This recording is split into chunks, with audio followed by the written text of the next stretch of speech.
Dr. Farrell, we are here for another show, and I have some diabolical fun planned today. I'm sure you do. I'm really excited about and disturbed, vaguely disturbed. But that's really a personal problem, and I'll get help. But no, I'm disturbed about some of the content.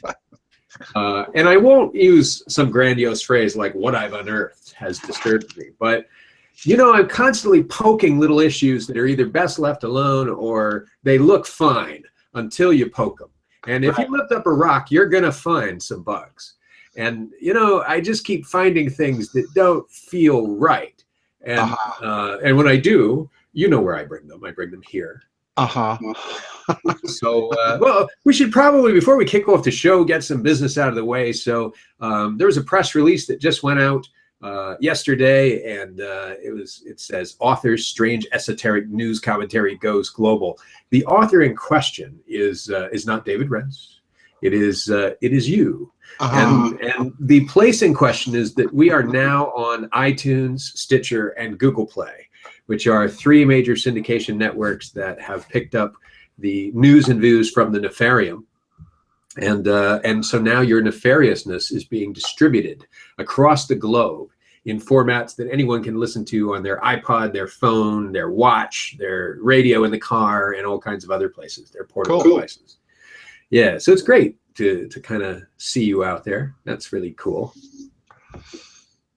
Yeah. Well, Dr. Farrell's heard this before. He knows, and at the risk of boring him, we should probably step right into the show. So, all right, Dr. Farrell, I've got a title for this show. And I think you're going to like the title because I normally never tell you this. We create the title at the end because you have no idea what we're going to talk about. But given that we're coming up on Halloween, I really think it's time to give you a fright and to give a title to the show up front so you know what's expected out of you. Okay. And, yeah. So I've entitled this show, The Ritual of Political Assassination and the Fiscal Throne. I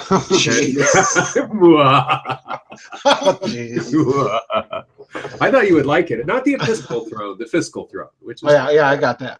Could be one and the same thing if we're, you know, in the city of Rome, but we're not. We're here, you know, and somewhere in the nefarium. So at the start of the show too, I want to give credits to a couple of sources that I've used heavily besides Wikipedia. There's another podcast called Backstory with the American History guys. So if you're like me and you really like listening to history podcasts on iTunes and Stitcher and Google Play, you can not only listen to us, but you can listen to that one. And then there's a book by John Kerner called The Secret Plot to Kill McKinley, Conspiracy, Curses, and Ghosts in Western New York by Western New York Wares, Inc. in Buffalo, published in 2011. And that book had one or two details that I found interesting. And then there is, of course, Wikipedia, which always has lots of details. Dr. Farrell, when we were kids, they didn't just give all this information away. You had to send somebody down to the public library, you know, in Sioux Falls and get and dig and find out, well, what was that guy's name that shot McKinley again? It wasn't just lying around on your phone, you know, to find out. So I'm really glad that I can just pull up info and go, this looks really strange. What if we pair it with this fact? Wow, that looks really strange. So here we go. Dr. Farrell, I'm focused at the moment on the assassination of President McKinley.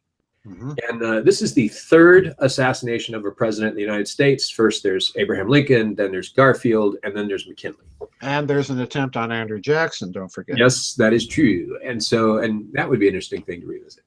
So I'm curious about some of the patterns within the McKinley slaying, the Lincoln slaying, and the JFK slaying. Yep. And when I say the ritual of political assassination, that's just a phrase that I'm using to say, well, gosh, there's an awful lot in common. And there's almost like a sequence of events, like a backstory, like a drama that has to be played out. Right. And being a liturgical Christian, someone who believes that the liturgy in the temple is not just a reenactment, but is actually happening in eternity, forever, you know, and that we are essentially enacting that on the earth.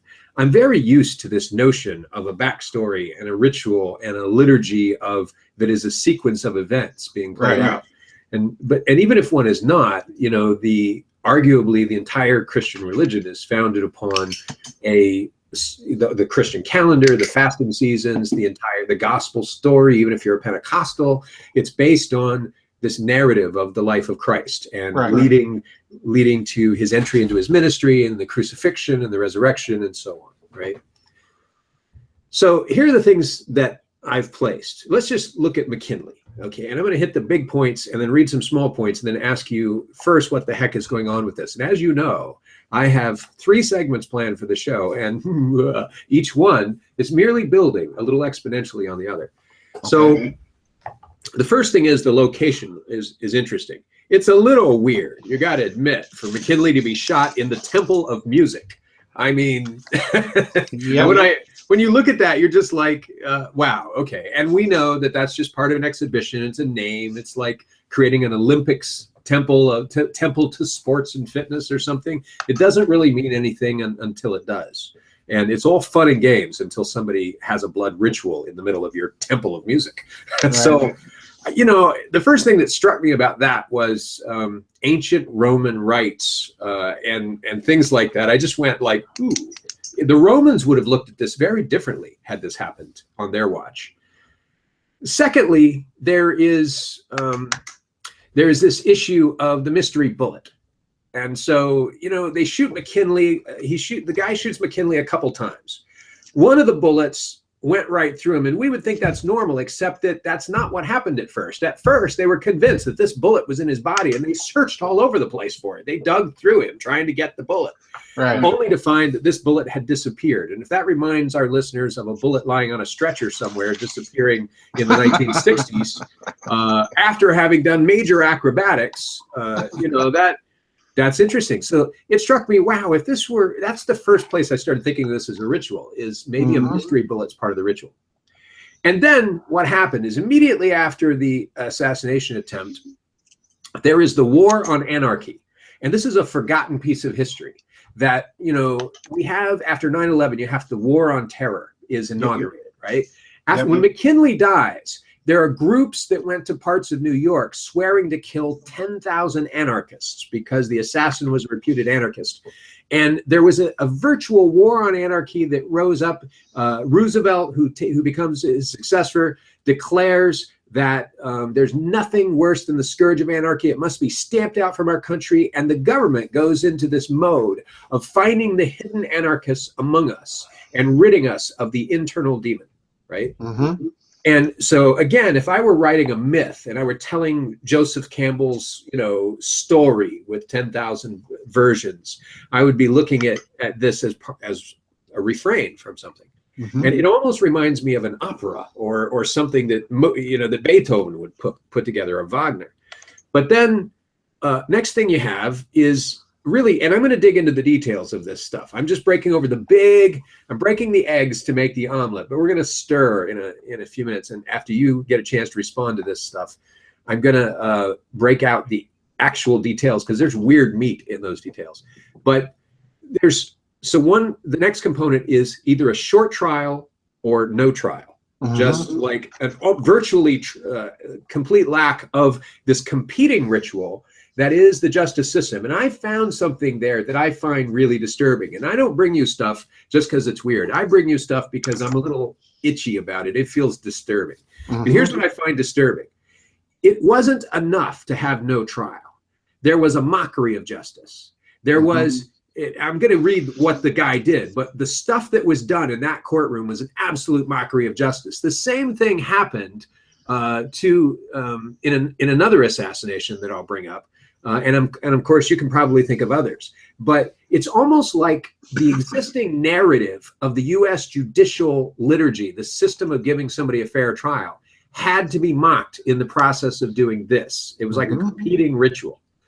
And then there's one final bit that struck me as, God, in and of itself, it's ritualistic, but added with all these things, this is like a big piece of theater. Mm-hmm. And this is like watching an opera and going, okay, this is the third movement. This is where the third act, this is where the fat lady sings, right? it's the destruction of the body. So they figured out that they wanted to mutilate this corpse, and they mutilated it in a pretty egregious way. And if you just even think about, some of the stuff that's happened to the people that we've pegged as the assassin in other assassinations, they may be more minor versions of it in cases, but there is some kind of damage going on to these guys. They're not left unmolested. And they complain about this. The first thing that happens to Lee Harvey Oswald is he got a black eye, right? So we have these elements. An interesting location that strikes me when I thought about it, I thought, yeah, but other presidents weren't shot in temples. And then I kind of thought there's something going on in Dallas with the placement of that car in those buildings that may have more to do with it, not just to do with the trajectory of the bullets and getting a good shot, but something about the location that struck me as odd. When I replayed the map and all the videos I've seen in my mind, I went, woo, that was weird. So there's a location, speculatively, a mystery bullet, a launched war against enemies, short or no trial that includes an actual mockery of justice and a repudiation of the justice system, and then mutilation of the body of the sacrificial victim or the patsy or the assassin. Dr. Farrell, in Twitter right now, we would just go capital letters WTF. Can you comment on any of this? Am I just smoking crack here? No, you're not smoking crack. No, absolutely not. No. There. What you've pointed out is the ritual, like you titled this webinar. It is a ritual, and in my book LBJ and the Conspiracy to Kill Kennedy, I talked a bit about the ritual with respect to President Kennedy. In the 9/11 book, I talk about the ritual aspects of 9/11, of which there are so many, it's almost overwhelming to even contemplate it as a ritual. Most people don't even want to go there. But let's look at some of these things. I want to focus on your fourth point, the idea that there's a short trial or no trial, and that's certainly true in the McKinley case. There is no trial associated with JFK, of course, in the sense that there's no trial of Lee Harvey Oswald. He's murdered. There is a trial of Jack Ruby, and of course with President Lincoln, there is the trial of the 6 conspirators who are publicly hanged, including Mary Surratt. There are some people that think that she may not have been involved. But in any case, there is a public trial and execution of these people. And again, you read the trial, and there's a mockery. Now, I want to zero in on this idea of mockery, because it is a key and crucial aspect of these rituals. Michael Hoffman wrote a book, Secret Societies and Psychological Warfare, in which he talks a great deal about these types of events as ritual mockery. And what he means by revelation of the method is that it becomes a part of the ritual of the assassination itself to show people their helplessness before the situation. In other words, it's also, there's an occult aspect here of social engineering that is deliberately designed to make the population feel helpless and passive before the event. And this is done through ritual mockery of the process of justice. It's also done in the act itself by parading through a trial or whatever. In JFK's case, the Warren Commission, where you had a pseudo trial, if you will, being conducted by the Warren Commission, which concocts a narrative that is deliberately and outrageously false. And that's part of the ritual mockery, is to make people feel passive before the explanation. And then also part of that ritual is to use it as a sorting mechanism in the population, so that you can determine who buys the narrative and who doesn't. All right. And at that point, you begin all the tactics of vilifying the opposition to the narrative. And we've seen this over and over. We saw it with JFK. We saw it with 9/11. There were certain voices in this country during the assassination of President McKinley that also raised questions, and of course they were vilified. So ritual mockery is a part of it, and it is what reveals the rest of the pattern that you're talking about here as a mockery. Now, I want to focus on your first point briefly for a moment, the location.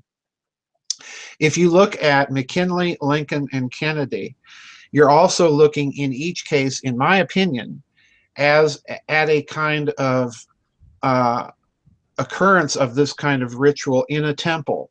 Now, in Lincoln's case, of course, he's assassinated in the Ford Theater during a play. But if you look at how theaters are understood classically, going all the way back to the Roman architect Vitruvius, the amphitheater was deliberately designed as a kind of a temple, including, you know, 3 doorways for the actors, including the so-called royal doors for the major participants in the play. You know, this is why you mentioned the Orthodox liturgy. You have those 3 doors at the front of the iconostasis. So in other words, the amphitheater is itself a kind of temple. So in a certain sense, Lincoln is murdered in a temple. All right. And even more so, he's murdered in a very ritualistic way in his personal presidential box. In other words, again, showing the helplessness of the king. You look at JFK, and again, the selection of the site, in Hoffman's opinion, is carefully chosen to be a kind of a temple. Dealey Plaza was the first, it's named for Dealey, who founded the first Masonic Lodge in Dallas. That Dealey Plaza was the site of the first Masonic Lodge. Dealey Plaza itself, if you look at it, has certain ritualistic aspects to it. You've got the 3 main streets, Houston, Elm, Maine, yeah, which comes together in the trident of Poseidon, you know, and again, you see that element at 9/11 at the bottom of the 2 twin towers, where the cladding comes together in big, long tridents that span the whole outer cladding of the building, or pardon me, of the 2 buildings there. So that is a ritualistic aspect. You have the various little temple colonnades in Dealey Plaza that you see up on the grassy knoll and then at the head of Dealey Plaza. So in other words, the whole area there is kind of an outdoor temple where Kennedy is murdered. So in each of these 3 cases, with McKinley in the Temple of Music, again, you have an allusion to the classical idea, and I've written about this in Grid of the Gods, that music for the classical mind was a component of their cosmology, and the cosmos itself was viewed as a kind of a temple of music. So you have a ritual murder in McKinley's case, you have the ritual murder of the king in a temple again. And what's that sound like? Well, in each of these 3 cases, that is a kind of Masonic clue, because if you look at the craft lodges, the blue lodges, 1st, 2nd, and 3rd degree, the central mythology of those degrees is, of course, the ritual murder of the king, in this case, Hiram Abiff, who is the architect of the temple in Jerusalem, who's murdered by Yabula, and Yabulan, the 3 Masonic criminals who kill Hiram Abiff in the temple. So in each of these 3 cases, again, you've got the ritual murder of the king in a temple. All right, so it is a ritual. You are absolutely right. This is something that these people, whoever are behind these types of events, are very, very deliberately telling you is a ritual. All right. Now, it's interesting to me, your other 2 points, the mystery bullet and the war on anarchy. Yeah, let me just say that I characterize those. I wanted to tell you that I characterize these as, number 1, a ritually significant location. Yes. Number 2, a missing weapon, which is the mystery bullet or whatever. Number 3 is the hunt for surrogate demons, you know, the backlash afterwards. Number 4 is the repudiation or rejection of the judicial narrative and the judicial temple. Right. And number 5 is the mutilation of the priest, or the person who is sort of both the priest and standing in for the alternative sacrificial victim. It's sort of mutilation of the assassinated. It's mutilation of the assassin who's the patsy. Another word for patsy, by the way, is sacrificial substitute. So those are the five, as I see it, those are the five things you're addressing. Yeah, exactly. Well, you have not just the mutilation of the patsy, certainly true in Oswald's case, when he himself is murdered by Jack Ruby, but you have also the mutilation in each of those three assassinations, beginning with Lincoln. You have the mutilation of the sacrifice itself when they go digging through President McKinley, as you pointed out, to find the bullet. They did a similar thing with President Lincoln. They did exploratory surgery to try and remove the bullet. You know, he suffered for many hours after the assassination on his life. They're, you know, lying there, dying.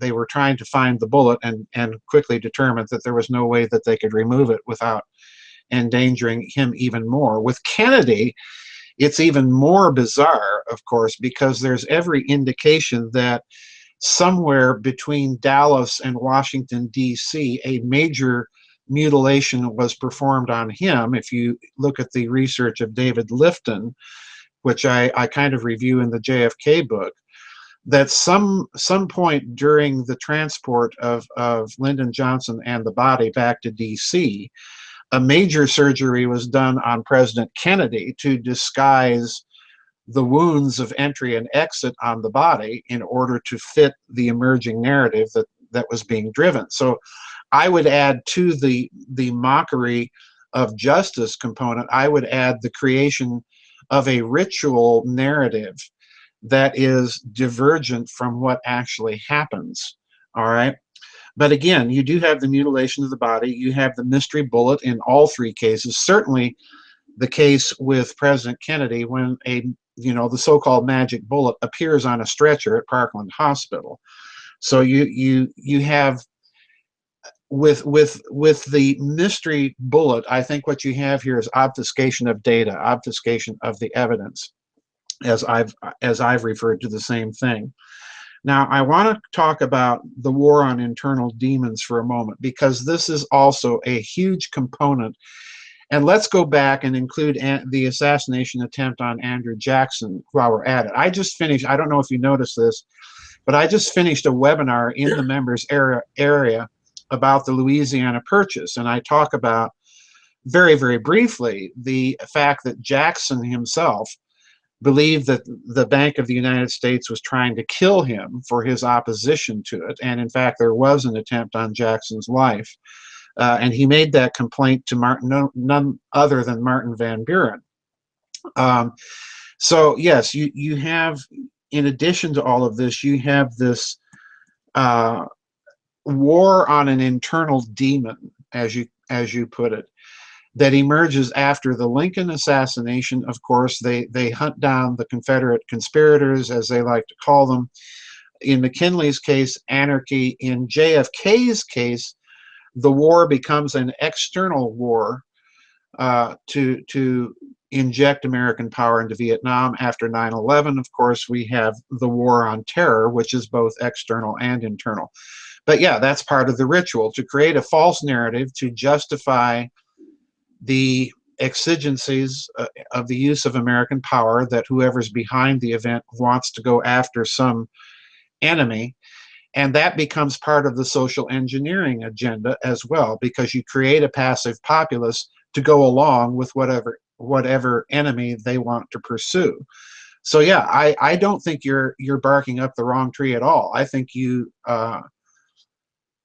in point of fact, I think this is the hidden, if you will, hidden perverted esoteric science behind events like this. They are designed as rituals. There's no doubt in my mind that they're designed as rituals.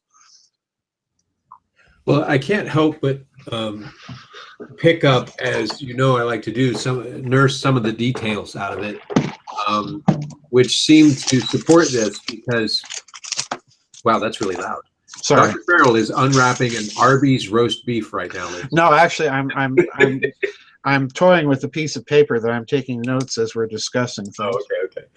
But you know, if there's an Arby's near you, they do have that annual 5 Arby's roast beefs anyway. Oh, jeez. You got to drive through and get that stuff. It's awesome. No, I'm kidding. I haven't had Arby's in years. I am going to the gym every day, Dr. Farrell. I haven't missed a day in 8 weeks to the gym. I don't know if you can tell my face is getting narrower and narrower. Yes, yeah. I plan to wither away. Anyway, like that, Stephen. In time for Halloween, I plan to be nothing but a gaunt face. Yeah. I can't help but pick out some of the details because, as you know, on this show, I'm kind of the skeptic. I don't try to be, but I can't help but look at some of this stuff and go, come on. But this is eerie, Yeah. I mean, so one of the things in the ritual, in the narrative, in the theater of Hiram Abif is the weapons that he's killed with. Mm-hmm. So he's killed with, this doesn't get brought out, and I find that weird. So the story, as the story goes, the simple version of the story is these masons that are working on the temple come to the master mason and say, give us the secrets of the master masons, and he won't do it. And so they take various, in some narratives it's hammers, but in other narratives it's implements of the three different implements of the trade of building the temple. Right. Could be like a trowel and a hammer and so on. Right. They take these instruments and they kill him. Right. And then, which doesn't make a lot of sense. Like, is that vengeance or what is it? But then they hide his body and they mark it with an acacia leaf, which is also a little weird because if you're going to, I realize this is all ritual significance. And so it's silly to try to take it literally. But if one were to take it literally, you're trying to hide a body. What do? You cover it over with a million leaves or desert sand. You don't put a little leaf on it and go, here it is. In case you're watching, there's a body here and it appeared overnight. But they do that, and then they go hide in the cave until they're brought to justice by King Solomon's men, who he sends out to the four corners of the earth to find these people. Mm-hmm. And what I find weird about that is, well, they're killing the master mason with the tools of what? The tools of temple building, the very tools that would be used to produce something new that, in the absence of the master mason, you can no longer really produce effectively, right? Mm-hmm. So that's weird. But then when you look at the death of McKinley or the death of the presidents, and you pair this with this thing about the hunt for the surrogate demons, the inauguration of some kind of war on terror, war on immigrants, a war on anarchy, whatever the war on Indians, whatever the war is on, when you look at that, what are they killing him with? Well, they're killing him with a gun, a bullet. They're not poisoning him, stabbing him, blowing him up with a grenade. They're consistently shooting the president. And then what does that inaugurate? It inaugurates the use of the gun, not as a weapon of peacekeeping, but as a weapon turned outward toward the perceived enemies. It seems like you need to kill a president to inaugurate a different pretext or era of war. Whether it's 2 generations of war on Native Americans or 2 generations of war on immigrants or whatever it is, it seems to inaugurate something by turning the weapons in a certain direction. And I find that weird. Why don't they you'd think that with all the guys getting caught shooting presidents, somebody would use a sword or a bow and arrow or a crossbow. There's all kinds of silent things you know what I mean? Right. Well, part of it, part of it is the ritual of beginning a new major enterprise with a sacrifice. I mean, that's as old as it's as old as it gets. But you've touched on something else here that I think is highly crucial in examining these types of events as rituals, and particularly large, out in the open, enacted Masonic ritual. All right, you referenced the murder of Hiram Abif by 3 different implements of the Masonic craft. All right, and in some versions of the third lodge, the master mason degree, the third of the blue degrees, that ritual, as you know, is not only reenacted in that degree, but you do have the 3 people playing the roles of Yabula, Yabulo, and Yubulan, the 3 characters that murder Hiram Abif. All right. This to me is crucial, Daniel, because first of all, this is the hint at the obfuscation of data that I mentioned earlier. It's like you're watching a a ritual version of Agatha Christie's Murder on the Orient Express. And if you know the movie or have read the book, Hercule Poirot, the hero of the novel or of the movie, determines that basically everybody had a hand in the murder. Someone murders somebody, but then everybody else goes in and mutilates the corpse, murders the corpse in a different way using a different implement or weapon. Now, why is that significant? Why is that Masonic? Well, I just wrote Hidden Finance, Rogue Networks, and Secret Sorcery on 9/11.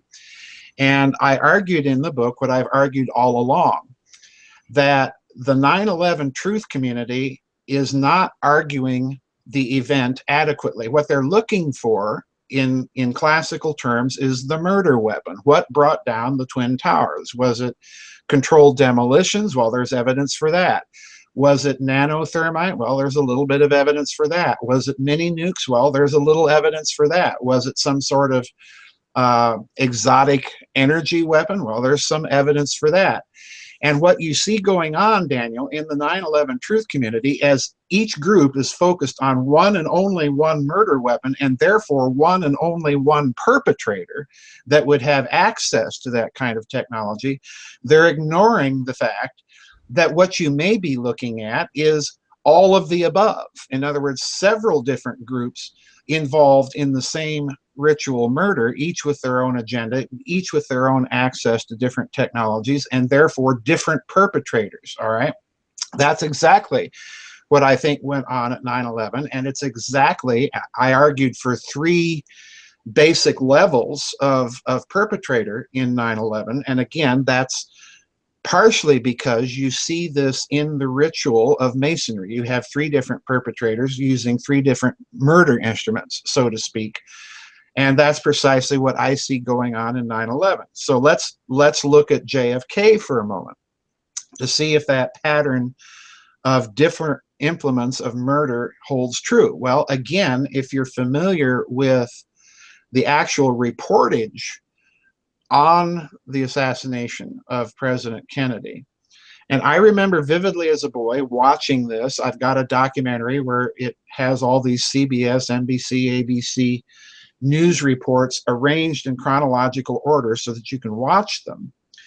If you watch these reports, initially they come out and say, well, the sheriff's deputies in Dallas County have found the murder weapon and it's a 7.65 Mauser, okay?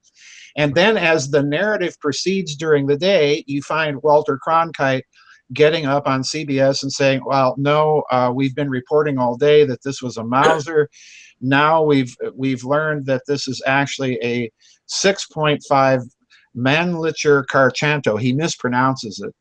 So in other words, even there on the day of the JFK assassination, you've got two different murder weapons being said were the murder weapon in use. And of course, again, there's obfuscation of data here.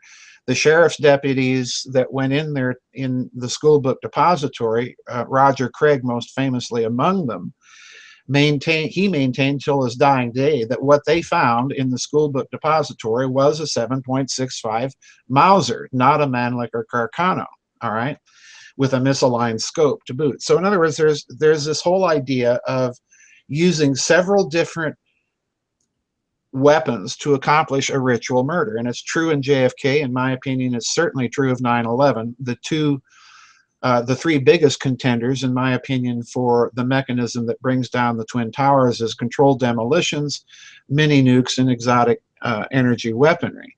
So in other words, who has access to stuff like that? That tells you who the real murderer is. It's not a bunch of Arabs flying planes into buildings. They don't have access to that sort of technology. So again, would they have the ability to plan and carry off a ritual like this? Well, again, the answer is no, not without help. And in the same case, Kennedy. So in other words, you have a obfuscation of data that's being accomplished through the application of a ritual element in at least those two cases.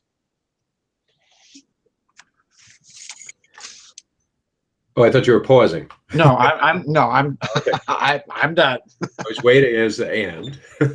Well, so all right, let's break down some of the facts, and this is going somewhere. The idea is that I want to dig into this assassination and one or two others in the first segment, because I have questions that about in the second segment.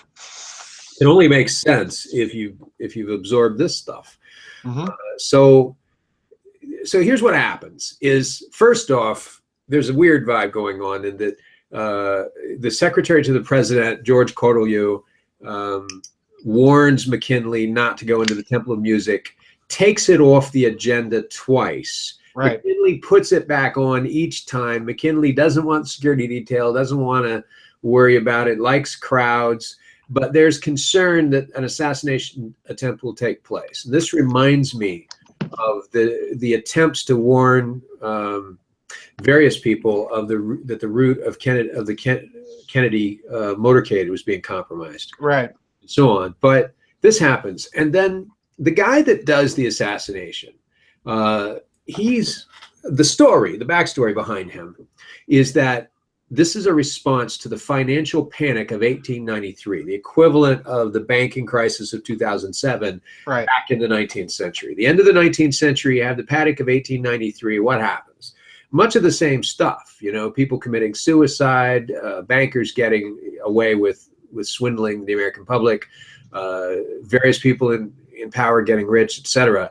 So the financial apparatus is the backdrop of this. And a lot of people don't focus on that. They immediately turn the narrative toward anarchism. This guy's an anarchist. He retreated into anarchism as a result of losing his job as a result of the panic. But they don't stop and go, well, wait a minute. Go back to what you said. Focus on the financial crisis as the backdrop of this assassination. Because in legal terms, you have, and in philosophical terms, I learned this while studying medieval philosophy with you, Dr. Farrell. There you have the immediate cause, the proximate cause, and the necessary cause. Right. And the necessary cause for this to occur is the financial collapse of 1893. Mm-hmm. So this happens, and the here's what happens to the. Well, I'm curious. I don't know where to stop on this because there's these. It's like an octopus of networked points, and if I open one, it's going to go farther into another one. But we'll just say, all right. So what happens is he's officially an anarchist. I'll go into this one. He kills McKinley. He shoots him twice. It's actually perhaps the probing that finishes Kenley off, the state of medicine in those days. Yes. McKinley gets gangrene. They send Zolgos, the assassin, the supposed assassin, to the electric chair. But here's the real backdrop in the story of Zolgos. So Zolgos, it's a weird story. So this guy, he becomes, according to the narrative, becomes a recluse, spends most of his time reading socialist and anarchist newspapers, which are different things, but he does. And then he's impressed by a speech by a political radical, Emma Goldman, who he meets in Cleveland for the first time. And in 1901, he visits her at at the home of Abraham Isaac, who's publisher of the newspaper The Free Society in Chicago. But he uses a false name. He introduces himself as Fred Niemann, which is German for no man. And so the deal was, they had a brief conversation, and she wrote a piece basically trumpeting this guy Zolgos. And in the weeks that followed, though, he began to act bizarrely, in a bizarre manner. This reminds me a lot of Oswald. So, not only this twin set of competing ideologies which Oswald went back and forth between fascist and socialist, right? So, but then he exhibits the same pattern of behavior as Oswald, and this is before the CIA existed and was using LSD for mind control and stuff. This was so what according to Wikipedia, in the weeks that followed, his social awkwardness, his evasiveness, and his blunt inquiries about secret societies around Isaac and another anarchist, Emil Schilling, caused the Radical Free Society newspaper to issue a warning pertaining to Zolgos on September 1st. And the warning reads this: attention. The attention of the comrades is called to another spy. He is well-dressed, of medium height, rather narrow shoulders, blonde, and about 25 years of age. Now, I want to stop there, and say, what struck me here is this is the 19th century version of photographs of Oswald being distributed before the fact, and the patsy being lined up as this is the guy. The bio and the profile and the backstory are ready to deploy the moment the assassination occurs. Within hours, there's the war to find the anarchists and to locate this guy begins, right? So, I mean, they get him, but I mean, to locate his accomplices. And of course, they don't find it. But so this thing goes on. Blonde and about 25 years of age. As close a physical description as you're going to get in the 19th century. Up to the present, he has made his appearance in Chicago and Cleveland. They're talking about where has he been? It's like saying he's been to Russia. In other words, he's been to where these anarchist meetings and cells exist. In the former place, he remained but a short time, while in Cleveland, he disappeared when the comrades had confirmed themselves of his identity and were on the point of exposing him. And again, remember, Oswald was repudiated by both the fascists he partnered with and the socialists he partnered with. There were cases where he started fights with both of them and played them against each other. And then to finish the quote, his demeanor is of the usual sort, pretending to be greatly interested in the cause, asking for names or soliciting aid for acts of contemplated violence. If the same individual makes his appearance elsewhere, the comrades are warned in advance and can act accordingly. So I'll pause there. This is not as far as I got, but looking at this, here's a guy that is exhibiting in the 19th century. I'm just shocked by this. This is what makes me bring it to you. The exact pattern that Oswald follows, just with the details changed. And the backdrop that inaugurates that pattern is a financial apparatus and the collapse of it. And what happens with the new president is the country shifts and takes a new direction financially. And I'm going to deal with what I think about that and my main questions for you in segment 2. But this is, take me to here. What am I looking at, Dr. Farrell? You are looking at the high. Mute your mic. I'm getting feedback. Okay. You're looking at the high financial cabal, which I've always thought and still do and believe quite strongly has a clear connection to the kind of, let's call it illuminated Masonic esoteric practice and belief. That's why you see the ritual element in these murders. This is a connection, as I pointed out in Thrice Great Hermetica, Janus Age. This is a connection that goes all the way back at least as far as the Middle Ages, with the connections between the Templars and Venice. And in my opinion, as I pointed out in Babylon's Banksters, the financial connection to the temple goes all the way back to classical history, to Babylon, to Egypt, to India, to China, and so on. So in other words, we're looking at a very, very old connection. All right. Now, when that's said, let's look at the 5 events that we've talked about in this connection, not just McKinley, Lincoln, and JFK, but Andrew Jackson and 9/11. As you pointed out, there's the banking crisis, the financial crisis of 1893 at work with McKinley. If you look at Lincoln, of course, finances the North's effort during the Civil War by issuing the so-called Lincoln greenbacks directly from the United States Treasury, and therefore bypassing Wall Street and the central banks, which want to finance it through monetized debt. Now, Lincoln really pushes that financing system in 1864 with a huge issuance of greenbacks. And then what immediately happens? Well, Baron Nathan Rothschild over in the London Times writes this op-ed piece. Well, we can't have this. This is an assault on the world's financial system, meaning, it's an assault on central bankers is what it is. And we have to put a stop to it. Then Lincoln ends up being assassinated, I think strongly because of that financial system that he was emplacing. And then in 1866, when you turn to Otto von Bismarck over in Prussia, when he's asked about the assassination, well, he comes right out and says, well, it was done by the high financial powers of Europe. So in other words, Bismarck is in no doubt as to who really pulled the trigger on the assassination of President Lincoln and the conspiracy that was behind it with John Wilkes Booth. Now let's turn to Andrew Jackson.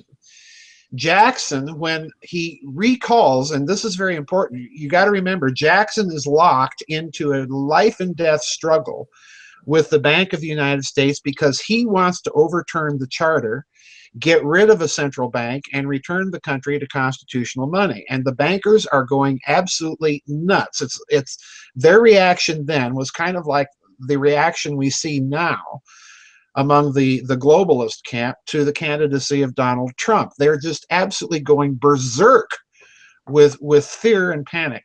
And Jackson then writes his friend Martin Van Buren, who is the U.S. minister or ambassador to the Court of St. James in Great Britain, recalling Van Buren, get yourself back here in a hurry. And when Van Buren gets back to Washington, and I put this in the Louisiana Labyrinth webinar that I just put up a couple days ago, Van Buren goes to the White House. He finds Andrew Jackson lying on a couch, just absolutely looking pale as a ghost. And he comes over, shakes Jackson's hand, and Jackson whispers to him, "The bank is trying to kill me, Martin." And then he squeezes Van Buren's hand harder, and he says, "But I will kill it." Okay, so in other words, there's a financial crisis going on in the background of the attempts on Andrew Jackson. So let's turn to 9/11. And I don't want to go through all the things that I pointed out in the last book, the 9/11 book. But there are high financial aspects to 9/11, not the least of which, as I pointed out, and that others have pointed out, was that the Office of Naval Investigations in the Pentagon was investigating the fraudulent issuance of about $240 billion worth of fake securities under the first Bush administration that were set to clear in the week of 9/11 itself. O&I was investigating this in connection with certain brokerage houses, which, oh, guess what, just happened to be located not only in the Twin Towers, but were actually located in more or less the place where the planes struck the two Twin Towers. So there's a financial aspect to 9/11, in addition to the fact that the SEC, the Security and Exchange Commission, suspended the normal rules of financial clearing during that week. And the normal rules do not allow you to substitute securities for securities that are set to clear. When they suspended those rules, in fact, what they permitted was all of those fraudulent securities that were being investigated by the Pentagon that were set to clear that week. They allowed those securities to be taken off the books and other securities substituted for clearing. So in other words, again, we have the pattern of a high financial background to a major event in all 5 cases: Andrew Jackson, McKinley, Lincoln, JFK, and 9/11. Well, yeah, I can't help but feel at every turn of assassination, there's a shift in financial policy. It took a while. I mean, so with McKinley, he favored really high tariffs. Mm-hmm. And essentially he was a protectionist of American industry. Right. And his successor, Theodore Roosevelt, was known as the trust buster. He's the one that, actually signed basically enforced the Sherman Act. And so, there's a shift there, and there's a shift again with Roosevelt when Roosevelt essentially does step one of taking us off the gold standard, finished by Nixon, and then driven the stake into the heart by his successor Ford later. It's weird that this is part of it, that a shift of financial policy is part of the ritual, but it's not part of the ritual so much as it's an outcome. It's like the ritual is meant to achieve it. And then, go ahead. May I interject? Yeah, you mentioned the gold standard here. I want to mention something that I pointed out that was going on prior to Andrew Jackson and his effort to kill the Bank of the United States. I mentioned this in the Louisiana Labyrinth because one of the things that so absolutely incensed Jackson was when the interest payments in, I think it was 1819 or 1820, came due on the bonds that had helped finance the Louisiana Purchase. The Bank of the United States pulled a really fast one here. And it's interesting to watch what's going on. Pardon me, what's going on. The Bank of the United States, of course, issued bonds and was making loans to American banks in paper money.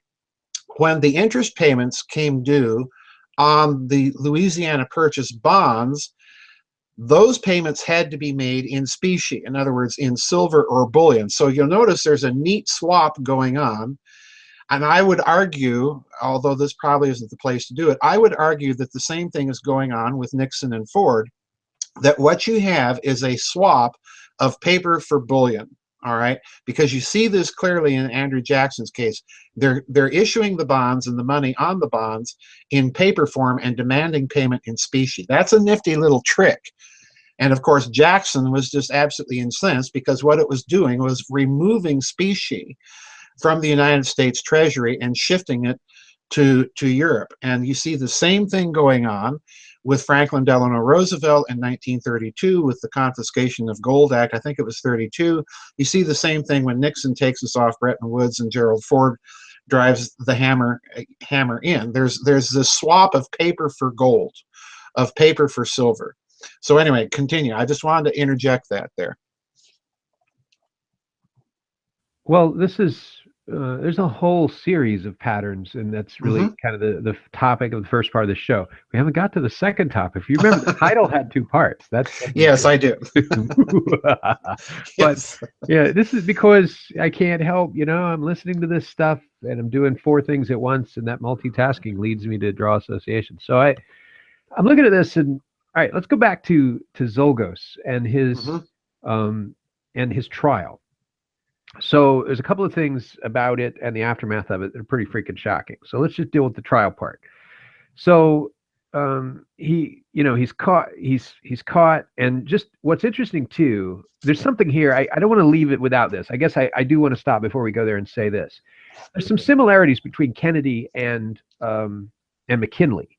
Kennedy was warned not to go to Dallas multiple times. Kennedy was warned not to drive in an open vehicle. Kennedy almost had a death wish or flaunted it or whatever. I wouldn't say it was like Martin Luther King, who basically said, look, I'm on a mission from God. If they shoot me, they shoot me. That's different. But this is a person who flirted with death. And it's almost like he had to be taken down. The threats weren't enough. And so in the same way, his secretary is warning him. But even after, what happens is the assassin shoots McKinley twice.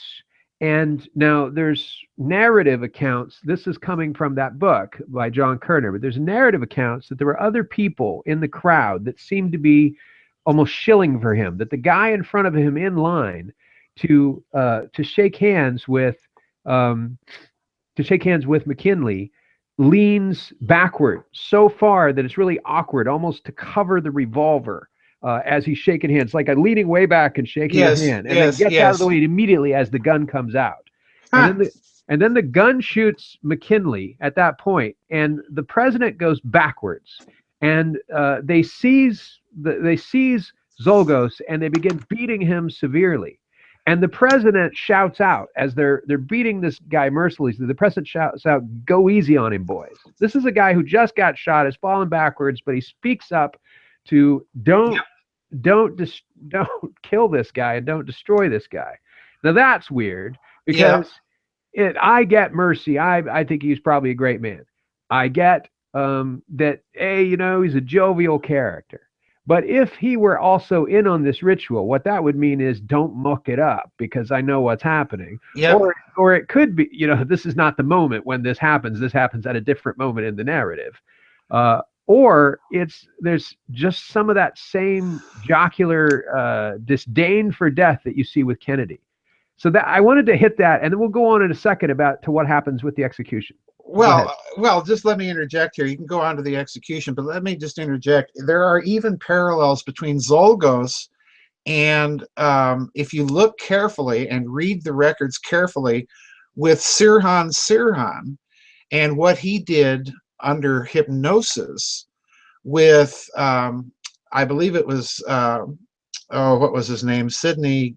It was a very famous psychiatrist back then that was hauled in by the defense team to interview Sirhan and hypnotize him.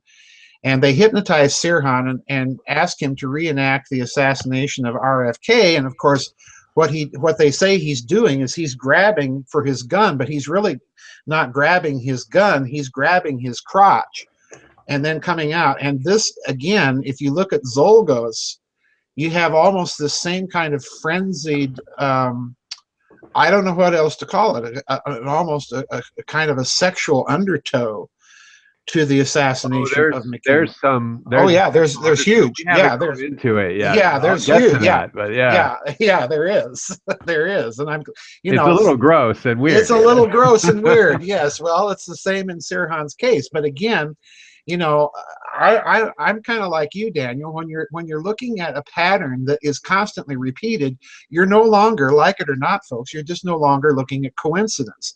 It's a formula that you're looking at. It's a ritual that you're looking at.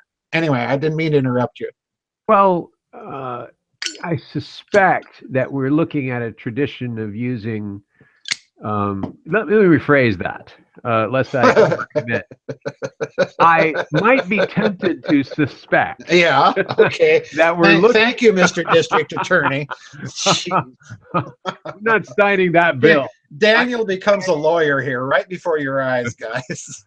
Hey, this is like the para-ellipses of Donald Trump. I'm not saying that Hillary's unqualified in his time. No one is saying that. Yeah, that's like the totally unaccountable way to say something, right? Yep. So I'm not saying that I believe this. I'm just saying that one might. It's a possibility. One might be tempted to believe that there's a tradition of using eunuchs or the equivalent of eunuchs as assassins. Mm-hmm. There's certainly some prima facie evidence of that. So let's get into it. So Zolgos goes to trial. Before we go to the execution, we got to go to the trial. So Zolgos goes to the trial. And what's weird about this stuff is that Zolgos is, first off, Zolgos tries to plead guilty. And Zolgos declares, they're like, how do you plead? He says, guilty. Mm-hmm. Presiding Judge Truman C. Wright overrules him and enters a forced not guilty plea on his behalf. Mm-hmm. First weird incident there, okay? The guy tries to throw himself under the bus. The judicial system competes and goes, mm-mm. Next thing is in the 9 days from McKinley's death to the start of Zolgos' trial, Zolgos' lawyers are unable to prepare a defense for the simple reason that Zolgos refuses to speak to either one of them. Mm-hmm. And as a result, Lauren L. Lewis argues at the trial that Zolgos cannot be found guilty for the murder of the president because he's insane at the time. Mm-hmm. So, and that is almost identical to what happened with Guiteau's death in 1881, or his trial after he shoots President Garfield. But I'll get into that. Yep. So on September 23rd and 24th, the prosecution presents testimony from the doctors that treated McKinley and of various eyewitnesses to the shooting. And what happens is Lewis doesn't call any defense witnesses, and Zolgos himself refuses to testify in his own defense, nor will he even speak in court. And in his statement to the jury, Lewis says that Zolgos' refusal to talk with his lawyers or cooperate them, it means that the only question that can be discussed is whether the act is the act of a sane person or not. And if so, if it was, then the defendant is guilty of murder if he's sane. If it's the act of an insane man, then he's not guilty of murder, but he shouldn't be acquitted. Instead, he should be confined to an insane asylum. Okay, so that's the weird case of Zolgos before they kill him. But then let's go back to Guiteau, the person on trial for shooting Garfield. So what happens to him, I can only read this because it's so bizarre. Guiteau becomes something of a media darling during his trial for his bizarre behavior, including constantly insulting his own defense team, formatting his testimony in the form of epic poems, which he recites at length, and soliciting legal advice from random spectators in the audience via passing them notes. He also claims that he's not guilty because Garfield's murder was the will of God and he's only an instrument to God's will. And he sings John Brown's body in full to the court. Uh-huh. He then dictates an autobiography to the New York Herald, ending it with a personal ad for a nice Christian lady under 30. He is blissful. This is reading the Wikipedia entry. He's blissfully oblivious to the American public's outrage and hatred of him, even after he himself is almost assassinated twice in captivity. And at one point, he argues that Garfield was killed not by him, and this is keen, but by medical malpractice. He says, I deny the killing, if Your Honor, please. I admit the shooting, which is essentially true. But if one discounts that Guiteau is the reason the president required medical attention in the first place, then essentially it's the behavior of the doctors that ultimately results in the president's death. Mm-hmm. That is bizarre, and Guiteau vehemently insists that he was legally sane at the time of the shooting and not medically insane, which causes a fight between his various defense lawyers and probably contributed to the jury's impression that Guiteau was trying to get out of it and sort of deny responsibility by creating this confusion. And it goes on like this. I mean, you could just keep reading this story. I mean, as they're walking him to the scaffold to hang him, he recites a poem which he's written called "I'm Going to the Lordy" and requests an orchestra to play as he sings the poem. So the showmanship is admirable, but I can't help but notice not only the mockery of the entire judicial system, but the almost subtext of desperation in which the defendant is trying to not only mock the system, but to avoid defense. He's insisting on his own sanity, like I killed him and I'm not insane, but doesn't want any other defense. He wants to be taken to the scaffold or the electric chair and finished off. And meanwhile, there's an almost playful showmanship of playing all the parts against each other, almost as if this has been scripted, planned, and rehearsed. Because an ordinary person, gosh, they're talking about hanging me. I might break under the cross and go, you know what? After all, screw it. That guy over there put me up to it, Right. Nope, none of that happens. Right. If it was modern times, we'd say they're on drugs. Well, it's interesting because when you get to the theatrical element of this, there certainly is the element of theatricality during the Lincoln assassination with John Wilkes Booth jumping down on the stage. Oh, absolutely. And saying, thus ends all tyrants, and off he goes. And you certainly have the theatricality with JFK, with Jack Ruby on, national television, hollering out. You hear the horn honk in the background, which to me is a trigger, by the way. And we're going to get back to that. You hear the horn honk, and then Ruby lunges out from this crowd of reporters and says, Oswald, bang, bang, bang, pops him in the stomach. And, I forget who it was, Bill Crystal or somebody. Or they shot him on TV. Yeah, they shot him right on TV. And, the CBS reporters just going nuts because, oh, my word, they've done this right on TV. Well, it's interesting that in Guiteau's case, you mentioned medical malpractice. And you look at some of these assassinations, Garfield, RFK, even Martin Luther King, and you dig around long enough, particularly in RFK's case, and it's like you're dealing with Manchurian candidates. It's like you're dealing with people that have been programmed, particularly true in Sirhan's case, because he doesn't remember the whole thing. He doesn't even remember it under hypnosis. There's gaps in his memory. And, there have been a whole bunch of psychiatrists that have looked at that case.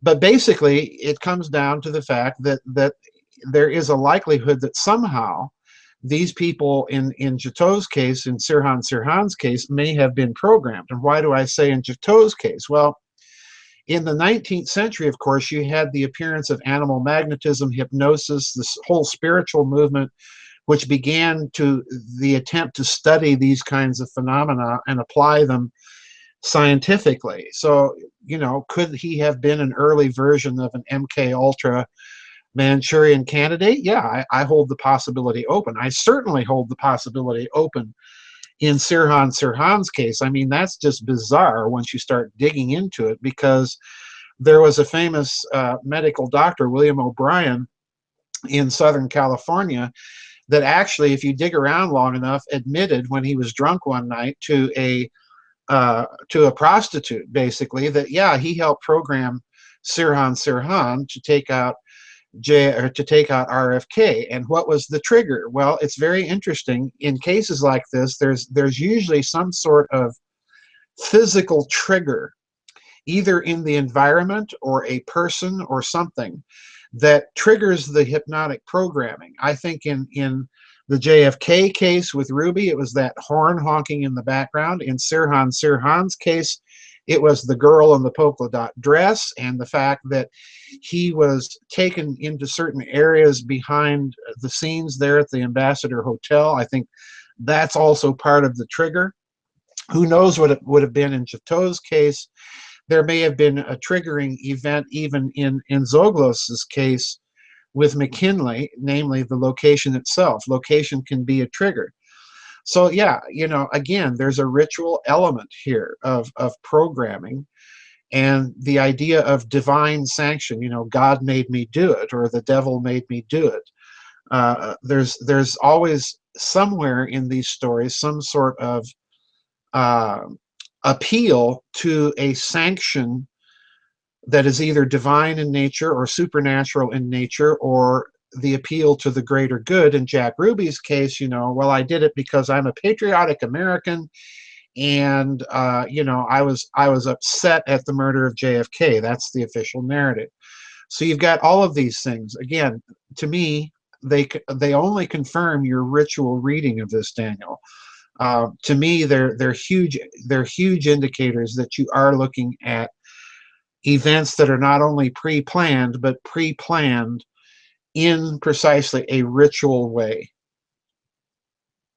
Well, it struck me that Oswald was the outlier here, and until I remembered Yes. something that Oswald said on TV, which is, he said, "I don't know what's happening, and I'm not guilty of whatever they're charging me of, and I request that legal counsel come forth and defend me." Yes, And yes. unlike these other two assassins who repudiated legal defense and made a mockery out of it, this guy seemed to turn on and realize he was a patsy. He said, "I'm a patsy," turn Right. on the people that put him up to it and say, I'm sorry, the people that one could rightfully suspect put him up to it, and say, if one were inclined to be speculative, and say, hey, I need lawyers, and I plan to use them. That's the moment when that's it. His fate seems to be sealed. Yes, yes, exactly, exactly. There's no doubt in my mind that when he made that appeal, again, which was on public TV, that the powers that be realized they had to silence him before anything went to trial, because given his connections that are now known to the FBI, to the CIA, to George de Mohrenschildt, and so on and so forth. Incidentally, another man that ends up suspiciously dead.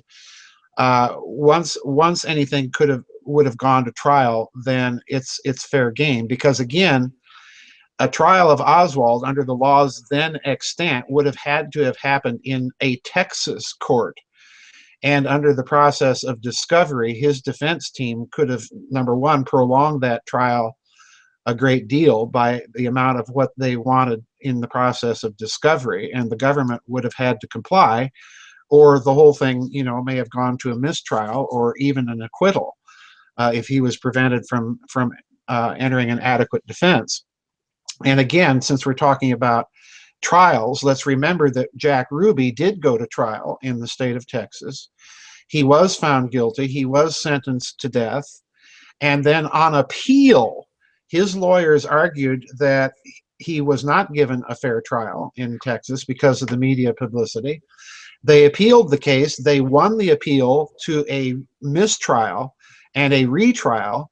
And the then Dallas local district attorney there, Henry Wade, actually was in the process of a plea bargain with Ruby's lawyers when, of course, Ruby died. So in other words, that tells you again, the fix is in. There's that element of the ritual mockery of the process of justice. Well, Dr. Farrell, I think, I'm sorry, but I think you've made a factual mistake, which is George de Mohrenschildt didn't die. he actually became Charlie on Charlie's Angels in that same year. 1976. You don't find that odd? 1976. Oh, George geez. DeMornshell, quote, dies, unquote. And next thing you know, He's Charlie's Angels is on nightly TV for the first time, and there's this box, and it's Charlie. But no, it's not I'm Charlie. sorry. No, no, I know. George, I'm not buying that one. I'm You heard it sorry. here first, folks. Yeah, you can dismiss it here first, folks, too. No, DeMornshell dies. I mean, that you know of. Well, come on. It Oh, could have been man. a patsy disguised. Anyway, so we'll agree to, if one were inclined to speculate. Uh-huh. So, but, and just one more note about Deteau, by the way. So, because these guys, they don't just make a mockery of the court, but they seem to be signaling from the very beginning that they're going to pollute their own case and do everything they can, that even if they were to turn and start now getting legal defense. Well, this was an age in the 19th century where well, people defended you, like it or not. They stuck up for you out of their own character. The reason, Daniel, let's address that point. The reason I'm making a comparison with Sirhan Sirhan is because, of course, during the course of his trial, he gets so disgusted. It's part of Middle Eastern culture, be it Muslim or Christian or what have you. It's a part of Middle Eastern culture that being crazy, being mentally unbalanced is really a blotch on the family of Scutcheon, and he did not want to be perceived as crazy, as insane. All right. But at one point during his trial, as he sees his lawyers arguing or trying to lay out the defense insanity, the insanity defense, he stands up in the middle of the courtroom at the defense table and says, "I hereby change my plea to guilty. I'm guilty of murdering Robert F. Kennedy with 20 years malice aforethought." And he blurts this out in the court. All right. Now it's interesting because when you look at the psychiatrist that examined him, and I forget what this one guy's name is, Sidney something or other at the University of Columbia. He was interviewed for the RFK assassination documentary called "RFK Must Die," and this psychiatrist is an interesting old bird because he points out two things about Sirhan Sirhan. Number one, the gaps in memory that he shows under hypnosis indicate to him that he had deep hypnotic programming to forget certain details. And the other thing he points out is that when Sirhan Sirhan stands up and blurts that out in a court of law, what he's doing is rationalizing or covering up the fact that he can't remember. And that, this doctor says, is a sure sign that somebody has gone in hypnotically and tinkered with their brain, because rationalization of that sort emerges as a consequence for these gaps in memory. So what do you see Guiteau doing? Well, you see him doing kind of the same thing. He's trying to rationalize something, and then Guiteau, when he's claiming medical malpractice, I think that might have been the one case where he's suggesting, something serious, that you need to look at something that may have happened to me, although his memory is unclear and he's not able to do it. But rationalization is a key component here of what may have been going on even back then. We might be looking, in other words, I'm speculating here, we might be looking at kind of a 19th century version of the MK Ultra project. And if we doubt that such a technique or such a thing is possible back then, all we have to do is turn the clock way back to the Muslim Middle Ages, and what do we find? Well, we find the sect of assassins who are, subjected to this enormous program of religious indoctrination and programmed to go out and be assassins and, assassinate the enemies of the man on the mountain, of the old man in the mountain. So again, the technique has been around for a very, very long time. Well, yeah, I mean, one could argue that some of what used to be done under the notion of possession was a form of mind control covered by sort of ancient ideas about what's happening. And certainly that's not a comprehensive explanation, but there's evidence of ancient mind control. Yep. Sirhan, by the way, just as a side note, he comes up for parole again in 2021. His last opportunity for parole was February this year, and he still maintains that he has no memory of the assassination. The last thing he remembers is this: that on the night of, or the night before, he has too many Tom Collinses to drive, and he ends up meeting a woman in a pantry and drinking coffee with her. And the next thing he knows, he's being choked after having shot apparently the president, and Robert F. Kennedy. And so the problem is, he hasn't changed that story at every single parole hearing since the he's had every opportunity to go, this is not working for me. You know, most of my life has withered away telling the same story. I shall tell a different story. It's as though he has no other story to tell at this point, that this is actually pretty believable, you know, in terms of the consistency of it. It's not working, and yet he keeps doing it. That's the sign of somebody for whom this is the truth. Well, it's not only the truth, but you have to remember that the coroner, the LA coroner, Noguchi, at the time indicated, you know, you have all sorts of eyewitnesses that are there in the pantry of the Ambassador Motel. And most of them, not all of them, but most of them indicate that Sirhan is in front of Robert Kennedy and no closer than 3 to 6 feet. So in other words, even at 3 feet, Sirhan has to be leaning forward. He's shorter than Kennedy, has to be leaning forward and pointing his gun, and then pointing it in such a way that it is behind Robert F. Kennedy's left ear. Well, Noguchi, the coroner, points out that in his official coroner's report, and this got him into a lot of trouble, that the powder burns on Senator Kennedy's, the back of his head, indicated that the pistol that fired the kill shot had to have been no more than 6 inches away and behind the senator. And that's a key point here. In addition to that, you have all of the extra bullets in the wall, the ceiling, the door jambs of the pantry, and so on. There's more bullets than could have possibly have come from Sirhan's revolver. So in other words, the story again, you know, it's like we're looking at another JFK problem here. The story again is that the evidence has been badly obfuscated.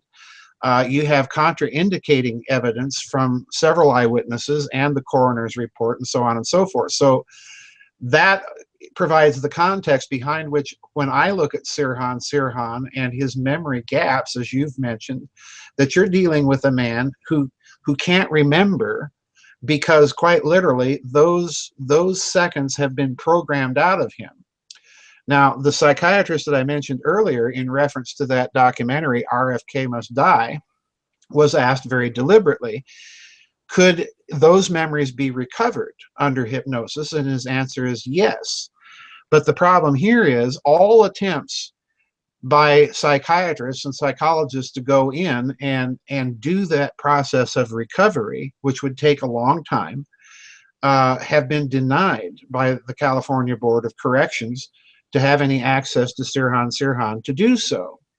So, you know, the whole thing is again a huge problem, and Sirhan sticks to his story, and that's the reason the parole board always cites for denying him parole. Well, he can't remember, therefore he can't express remorse, and therefore we can't release him. You know? So it's a vicious circle. And even the 91-year-old guy that shows up, who he shot in the process, shows up to defend him and saying he doesn't think he thinks that there was a larger conspiracy and this guy should be freed. And of course that probably makes it worse, but nobody listens to that. So going back to, and let's just add that Sirhan's parole hearings are yet another example of what you pointed out with the McKinley assassination, a ritual mockery of justice. Right. Well, one would argue that one could argue if one were so inclined that the the draining of all substance out of the Daniel degree, Jesuit, casuist par excellence. Anyway, the draining of substance out of the first 10 amendments to the Constitution is part of a ritual mockery. Has been going on for a short while now. But so going back to these two guys on trial, right. One of these days I am going to have Charlie, just his speaker box. And, for those aren't old enough to remember, we used to talk into these things. They were called speaker phones. I'm going to have one of those show up as being your counterpoint in the show. And I'm just going to be elsewhere. I'll have that here and I'll be in another room talking. Well, I'll put my speaker box up too. And well, our two speaker boxes can talk to each other. But then there's the possibility of counterfeit, because you can never do that. Because if you do that, the possibility is someone could substitute a different Dr. Joseph Farrell. I'll put a hat on the speaker box. There you go. And I'll be saying, "This is George de Mohrenschildt." Charlie. Well, so, but just back to Jateau for a second. Jateau, by the way, was making plans to run for president upon his release and start his lecture tour. So I just the sheer audacity of killing a president, going, I'm going to be the president now. It's after I finish touring the country and explaining myself. It's carefully orchestrated to be silly. But so here's what happens upon I could say something about the Clintons here, but I'm refraining. But go ahead. There you go. I'm gonna cheat on Hillary and have my wife become the next president. It's just so outrageous, you'll buy it. Look who I'm going to be running against, a cartoon character from... That's right. Who builds casinos. That's right. But anyway. For those of you not old enough to remember the Hair Bear bunch, there's one missing bear in the cast now, because the one with the orange Anyway. Wow. Anyway, Leon Zolgos is... Let's go into the execution now. So the family are there at the execution, and they ask for his body, but they're told that they cannot have the body, and that there cannot be a proper burial, because the crowds of people would mob him, mob the funeral party, and mob the body, right? And so what happened is interesting. They autopsy the body. Now this is early on for the history of autopsies, but they autopsy it. They focus on the brain. They autopsy the brain, okay?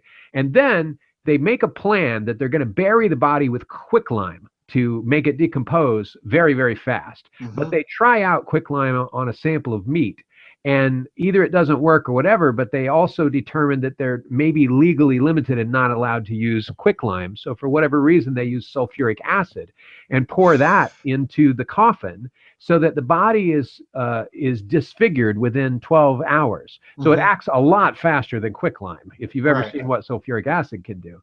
So it's a specious argument. One, we're going to use quicklime. Oh, we're not sure we're going to do that. Sulfuric acid, that should be perfectly legal.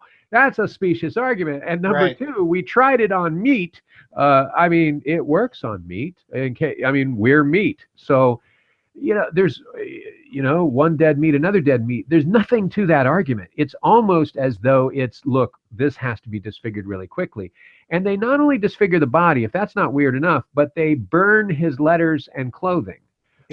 And they even burn the letters to him, not just the letters from him, and his other possessions. So they get rid of everything. And this strikes me as part of the ritual. It's not just the mutilation of the corpse, but I've noticed three things in the aftermath. So we talked about the 5 points of the ritual, or you added a 6 points, which is creation of a ritual narrative itself. But then there's the aftermath. Number one, there's a shift in fiscal policy following the assassination. Number two, there's a rejection of legal defense by the defendant.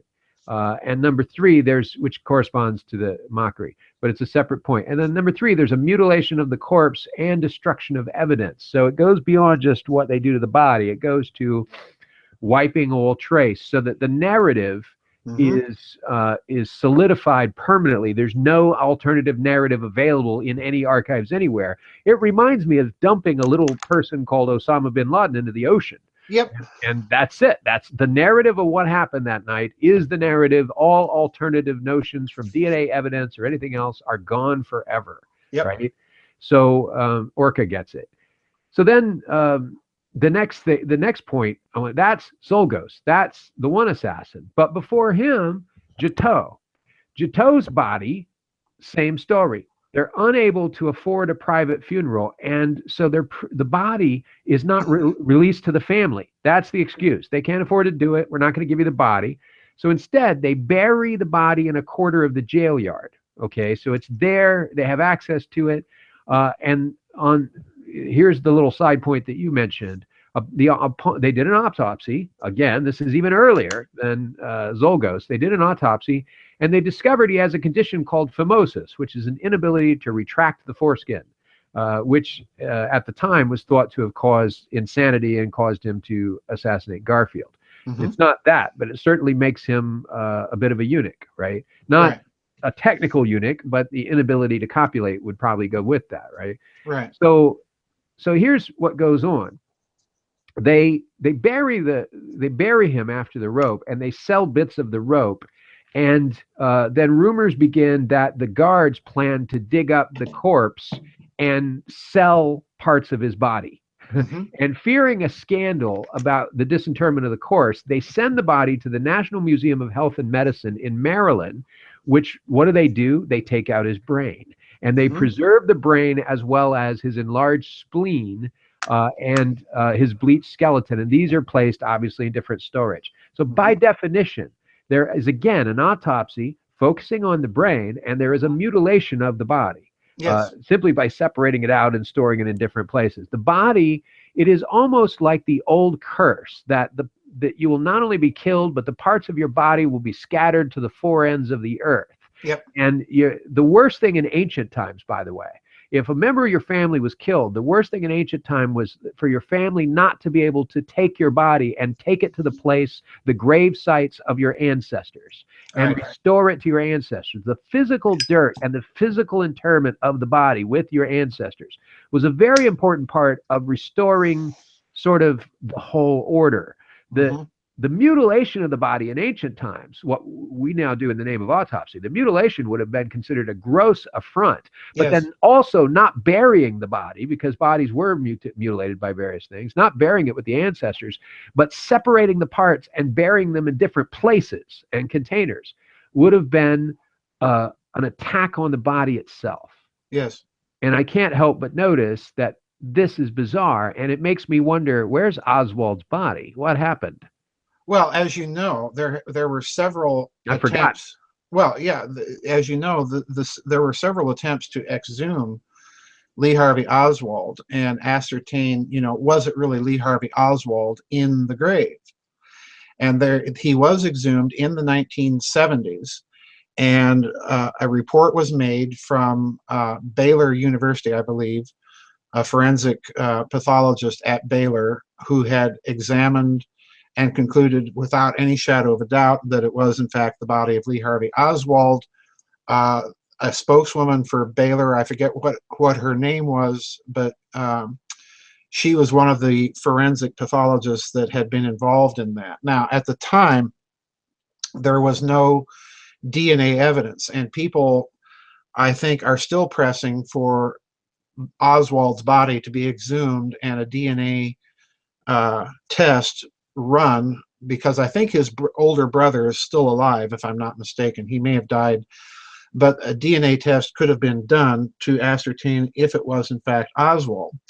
But let's go to something else here. This idea of a change in fiscal policy and autopsies being done and so on and so forth. Well, as it turns out, again, as I mentioned, I just finished and put up a webinar on all the strange goings on in the background of the Louisiana Purchase. And most people are unaware of the fact that Meriwether Lewis, one of the co-leaders of the Lewis and Clark expedition, also dies under very, very mysterious circumstances, in my opinion, serious enough to call into question the whole suicide narrative that's become part of the official story. But his family has been attempting since the 1990s to get his grave, which is now on national park land, exhumed and a modern autopsy done on the remains to find out what they can find out, because the family has consistently maintained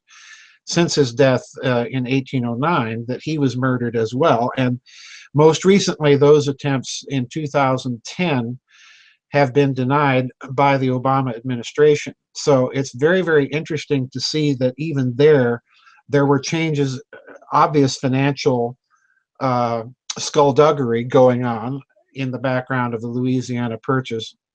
So yeah, these things, as far as I'm concerned, Daniel, these things are part of the ritual. Now, there's another ritual here that may be involved, since you're talking about Guiteau and the dispersal of his body parts. The most obvious of which is, of course, Kennedy, JFK's brain is still missing, supposedly, from the National Archives.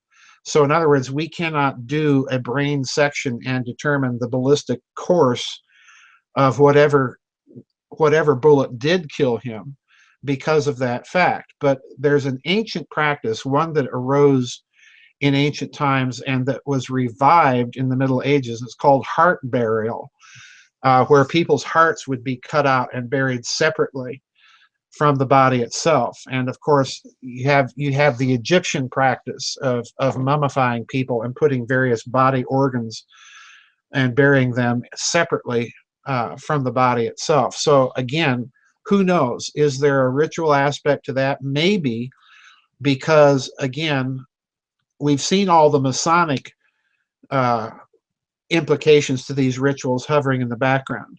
So an Egyptian practice, to which the Masons in their lore trace their origins, an Egyptian practice of burying a body in several parts, again, that raises some very fishy questions.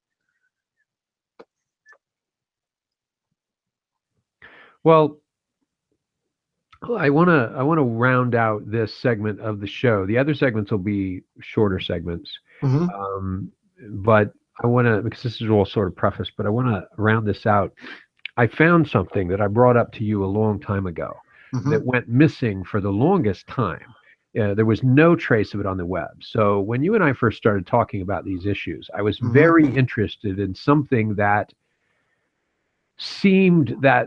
it seemed to me that looking at it and being associated with it and digging into it was a dangerous idea at the time. And this was roughly 1997. And the thing was, the web was fairly new to most people then, but this was a thing called COPA, the Coalition on Political Assassinations. Yes. And I remember that around the year 2000, it disappeared. It utterly, all trace of it, all mention of it. Yep. And that was the weird thing. And I brought it to your attention. I said, I was describing that there was this exploration unit, if you will, trying to find out, trying to piece together what was happening with political assassinations all across the world and what they might have in common. Yes. Notably with world leaders and presidents going all the way back in time, but also even labor leaders and other people like that. Right. And so COPA utterly disappeared. That was weird. That was not in the Internet Archives, the Wayback Machine, anything like that. And I discovered it again today.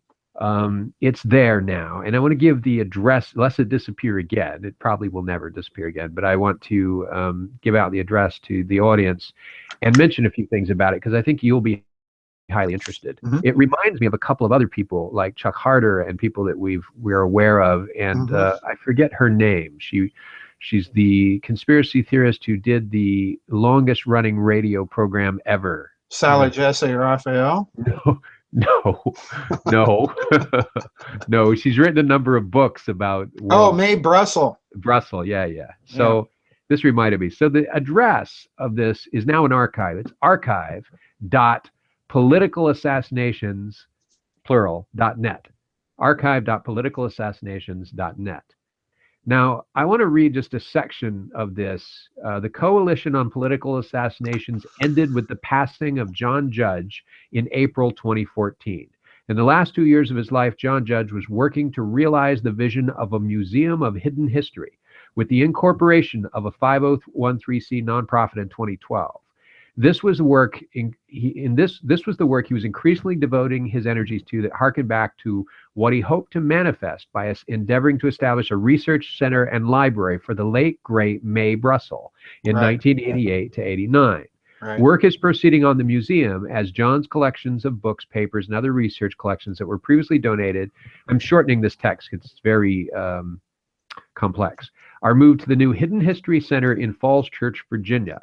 Along with cataloging and organizing John's collection, a major redesign and expansion process is in process for the museum website. As things grow, they will be presented here. Your interest is greatly supported. Now, some facts about this person, John Judge. Mr. Judge helped organize Dallas annual commemorations of Kennedy's death on the grassy knoll. Yep. And he got kicked off the grassy knoll and multiple times. And so they agreed to hold the ceremony in the parking lot several blocks away. And he was required by Dallas to only allow ticket holding participants to get in. And so there was a comprehensive campaign to stop him commemorating Kennedy on the site of Kennedy's death. Right. Which I think you see where I'm going, that this dovetails with almost a reversal or repudiation of the ritual of Kennedy's murder upon the site of said murder. If in truth there is a site there, and the site is important, and the ritual of it is important, then having a proper commemoration or a Christian commemoration of it would be a repudiation of what took place there that day. And so Judge is quoted as making a pretty cool statement. He says, "We'll be here. We may have to crawl through the sewer system and pop up our heads where the assassin was, but we'll be here." I thought that's awesome, John. But he also co-founded 9/11 Citizens Watch to monitor the official 9/11 Commission. And he briefly, this is his history, he briefly worked as assistant to then U.S. Representative Cynthia McKinney of Georgia, who was widely rebuked when she suggested that President George W. Bush's administration had advanced notice of the 9/11 strike. Also, former Congressman Dennis Kucinich, who we all know well, met Mr. Judge during his Capitol Hill employment and described him as brilliant, said he'd been very impressed by his research abilities, and said, "I may not have agreed with him on everything, but he's an original independent." This is a quote from Dennis Kucinich. I have to reiterate this. This is in quote marks. "I may not have agreed with him on everything, but he was an original independent thinker and someone who immersed himself in hidden history." I thought that was really cool that Kucinich used that phrase. At the time of his death, Judge was working toward the establishment of this in Washington of the Museum of Hidden History with its archive and library and its website to inform and educate the public about little-known aspects of local, national, and international history. And here is a quote from Mr. Judge. "It erodes the rational approach when you talk of conspiracies involving a small cabal in a boardroom controlling world history. But it's a common human trait to want an explanation for all the unexplained things that are happening, some kind of grand unified history." So he was not a grand conspiratist. He was a person that believed there's something going on in detail, but it's much more of an elaborate octopus. Right. His parents both, he was born in Falls Church, Virginia. His parents both worked at the Pentagon. He graduated in 1970 from the University of Dayton, where he studied theology and participated in Reserve Officers Training Corps in ROTC, and later joined the American Friends Service Committee as a draft counselor during the Vietnam War. And here's the final bit. So his survivors include his companion of 4 years, Marilyn Tennehoff of York Haven, Pennsylvania, and she said that Mr. Judge had a stroke in March, but that the cause of death has not actually been determined. So he had a stroke, but then he also died later, and they're not sure that that was related to the stroke. The DC Medical Examiner's Office has not ruled on the case. So Tennehoff said she plans to request an outside review of the autopsy report when it's available to assuage the concerns of anyone who might doubt its accuracy. So this is me sort of reporting back on a little known organization because it disappeared from, I remember. Yeah, back then. And to say it's back, it's interesting, they're building something, and the story of this person and the people he's interacted with in Congress is quite interesting. And I just wonder if any of this rings a bell to you, and you have any thoughts about some of the points that are being made by him and in and around it. Well, Judge, as you pointed out, quotation that you just finished reading. Judge was intimately associated with Mae Brussel.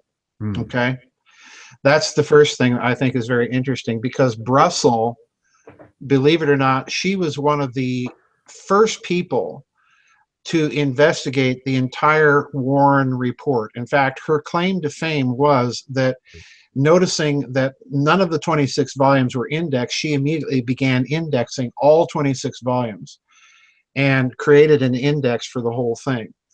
And where that is now, I have no idea. But on the basis of her index, then she began her radio reports on the Kennedy assassination and all of the evidence that was in the 26 volumes, but did not make it into the official narrative of the Warren report itself. Okay, that's a key thing here. Most JFK assassination research is based off of the evidence that's there in those 26 volumes that gets conveniently overlooked in the 800-page report itself. All right, that's a key thing that she brought out. The other thing that she brought out, she was the first to point out the Nazi connection that's lurking almost everywhere that you look in the JFK assassination thing. She spent numerous shows detailing those connections on her radio report. So in that sense, she's also a first. Now, the other interesting connection here that you mentioned is to me, the interesting one is not so much Congressman Kucinich, but Congresswoman McKinney. Because Congresswoman McKinney is not only, as far as I can determine, an early member of the 9/11 Truth Movement, because she had huge problems with the official narrative, but you'll see YouTube videos of her grilling the Bush Defense Department on gobs of missing money from the Defense Department. In fact, you can go online and look at her asking Rumsfeld, well, who does have the contract for the Pentagon's internet services and databases and so on and so forth. And she's getting this huge runaround, not only from Rumsfeld, but from Rumsfeld's spokesperson. And McKinney, it should be noted, when she lost her bid to be reelected because of just phenomenal, we're right now talking about all the ills and corruption of the Clintons. The Bush team absolutely pulled out all the stops of dirty tricks to try and prevent her from being reelected, because of course she was on a congressional oversight committee for the Pentagon. As a result of that, she basically went into hiding. She feared for her life. She lives, as far as I'm aware, currently in the Philippines, because she just no longer felt safe in this country. Oh, I'm sorry, Dr. Farrell. We were going to call those the McKinley Islands. Yeah, the McKinley Islands, yes. I remember that, yes, the McKinley Islands, yes.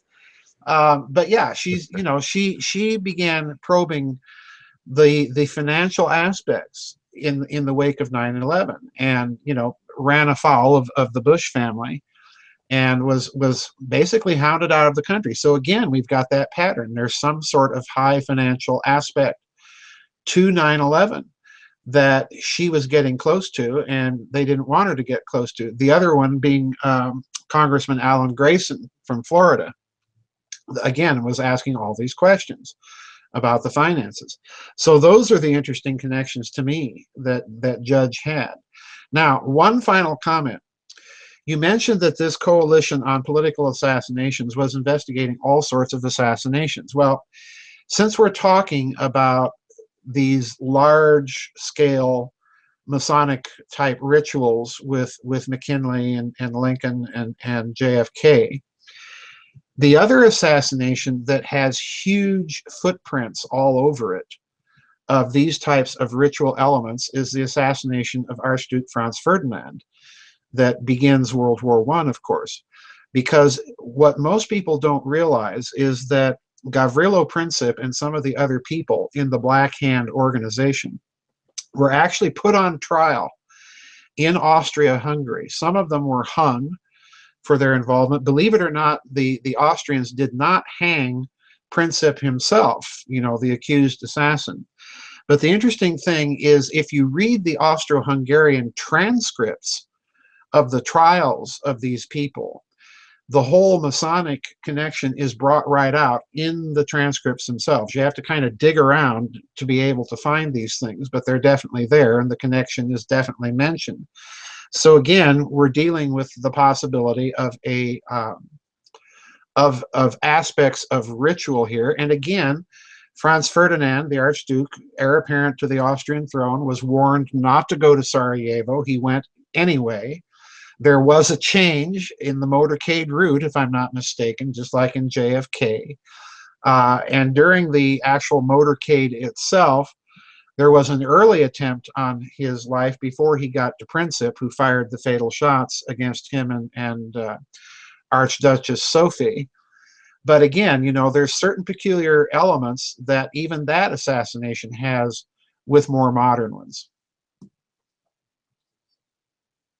Well, Dr. Farrell, before we do a fairly short segment 2 and wrap up with segment 3, you usually take an iced tea break at this time. I wanted to give you that opportunity. I don't need one right now.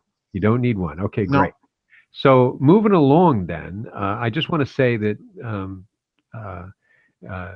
with John Judge, I think you would find a lot in common with this person. He seemed to be an intellectual type, a scholar. Yes. He wouldn't call himself a conspiracy theorist. He called himself an alternative historian. And so if you Google this man, you'll find a lot of interesting material that's still around there. Everybody's sort of talking with him. But I just find it, I found it odd the way it just sort of got wiped off the map for a while and without any trace for many years. And I don't know what that's about, but I didn't like it. I was running a little project of my own back then called the Stealth Project, where I was compiling links and things like that. And this one was one of my favorite ones. Yeah, I remember it disappearing as well, and I remember your commenting about it. I would be highly suspicious of anything coming back like that. To me, it sounds like somebody may be putting up a kind of front organization that they want to steer things in a certain direction. But well, I don't know. It seems like his family, but you know, a bigger hit I think back then was the I forget the organization. It was a coalition of scientists and American Scientist Coalition, something like that. But they're very well known for disseminating declassified documents. And in the wake of 9/11, they oh yes, I remember that. Yeah, they put a real stop to that and started retracting a lot of the documents they had put out, and that really offended me. Yeah. So I never was quite prepared in the development of the internet for when things just started coming down around the time of 9/11. But that brings us to segment 2. So segment 2, what I wanted to ask you about is this. So it seems like that there is a shift in American history. And from a time when people could agree to disagree, and a shift toward political violence of an accelerated or exaggerated kind, where we're shooting each other, we're beating each other over these things. And the shift happens at the point of the war between the states, leading to the assassination attempt on Abraham Lincoln. So I note this because the first big blip on the radar is 1863, the draft riots. In New York, where we have that movie Gangs of New York is based on that.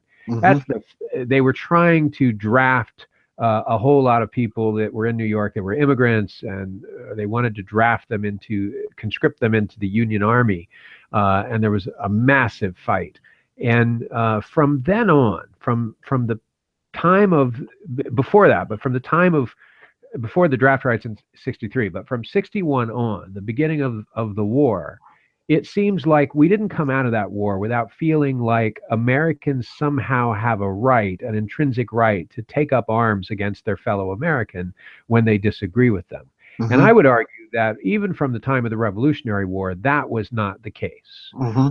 This was considered a reluctant war, a war of independence of our country, but not a war where it was okay to settle your scores internally by means of violence. And I can't help but notice a couple of other blips on the radar. So one of these, I listened to a recent discussion about this concept of paralipses, which I mentioned earlier. So Trump uses that all the time in his rhetoric. And this is a relatively new thing on the stage. And in fact, there's some concern that Trump is actually starting this as a way of getting things done, that it's okay to sort of be completely unaccountable for facts and to completely manufacture things. It's not just about fact checking versus non-fact checking. There's a difference between distorting a fact or getting a detail wrong and completely making something up, like Hillary started the birther movement. Something absurd that we all know is not true. And so there's a couple of things. You know, Trump's rhetorical style is now being studied sociologically because it's a new thing in American political history. The issue of paralipses is the issue of, I'm not saying that this is so, but it's so. I'm not saying we need that all Mexicans are rapists. Yeah, you are. You're saying it by not saying it, and you're being unaccountable for having not said it, but everybody gets what you mean.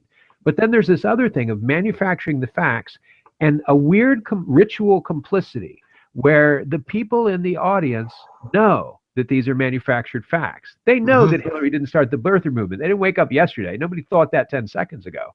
But you say that, and no one cares that you're making up the fact that what's happening now is, instead of dividing things into accurate, inaccurate, true, false, we're dividing it into partisan, nonpartisan. This has been called patriotic correctness.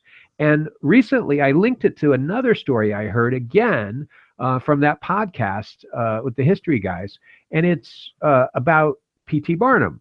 P.T. Barnum did something in the history of America that hadn't been done, in the history of political, not political, but in the history of entertainment and showmanship, which is that he told you he was lying to you. He would stand up and he would say, everything you're about to see is completely false, made up, and counterfeit. And then he would show you, and you would watch it anyway. You knew the mermaid wasn't a mermaid. You knew the woman without the hair, with the beard, wasn't a woman, or didn't have a beard. It was fake. But whether that was to get out of legal accountability or it was part of a ritual game of, hey, I can tell you that I'm lying to you and still get you to believe it or get interested in it or get your attention, that it's you don't have to accept it. That was relatively new. That hadn't been done before on the public spectacle stage. So I can't help but draw an association between what P.T. Barnum is doing, what Trump is doing, and lest somebody accuse me of being partisan, I can't help but listen and utilize what I know that Goebbels was saying as his propaganda style. I can't not study that just because somebody says to compare somebody with a Nazi is going too far. I'm like, look, you know, this is part of the science of what do you call it? What do the Russians call it? They have a name for rhetoric, for political rhetoric and propaganda. They call it disinformatia. Yeah, but there's that one, and there's another word too. It was used in Heinlein's book. Well, anyway, I can't remember. I'll think of it later. The last thing is that what's happening is a corresponding effect on us, the American audience.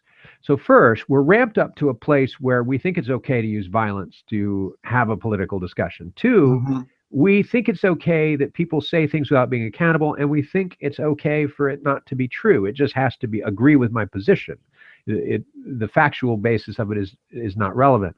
But then what people do when you corner them and you say that's not true, Obama is not a Muslim, we know what church he goes to. What their response is, I don't believe that, for a second, as though belief is higher than fact or truth. Right. Belief outweighs truth. And where I'm going with this is there seems to be some weird association between two things: the ritual that we described in political assassination and the ritual of rhetoric it takes to move a crowd.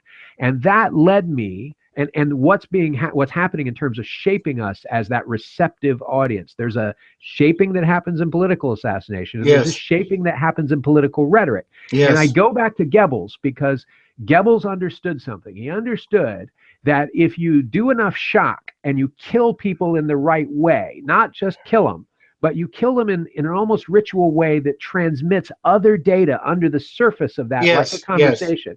And then you structure the political conversation in a matching way. You shape a new society out of that. Yes. And the final point is this, that if you wanted to do mind control the way you would on an assassin, but you wanted to do it at the group level, Yes. this is exactly what you would do. Yes. And so I can't help but feel that all sides are being played in this conversation. And what I want to bring to you in segment 2 is a question. Why 1861, Dr. Farrell? What happened to us in that year at the inauguration of, or at least by 63, in the middle of the war between the states? What happened to put this country on that footing? Because it seems like nothing has been the same since. Well, I agree nothing has been the same since. And, with respect to paralipsis in the political rhetoric in this referendum season, and that's what I think it is, we're watching both sides resort to absolutely extraordinary political rhetoric and demonization of people that don't agree with them. Trump is not only guilty of this, I think Hillary is in a major way. So again, let's go back to Goebbels. What is going on here? Is this deliberate social engineering to, as you put it, kill people? What I think is being killed is the ability to think critically and the ability to have conversation based on data analysis and reasoned argument. We've covered this before in these web chats. And there is no reasoned argument anymore.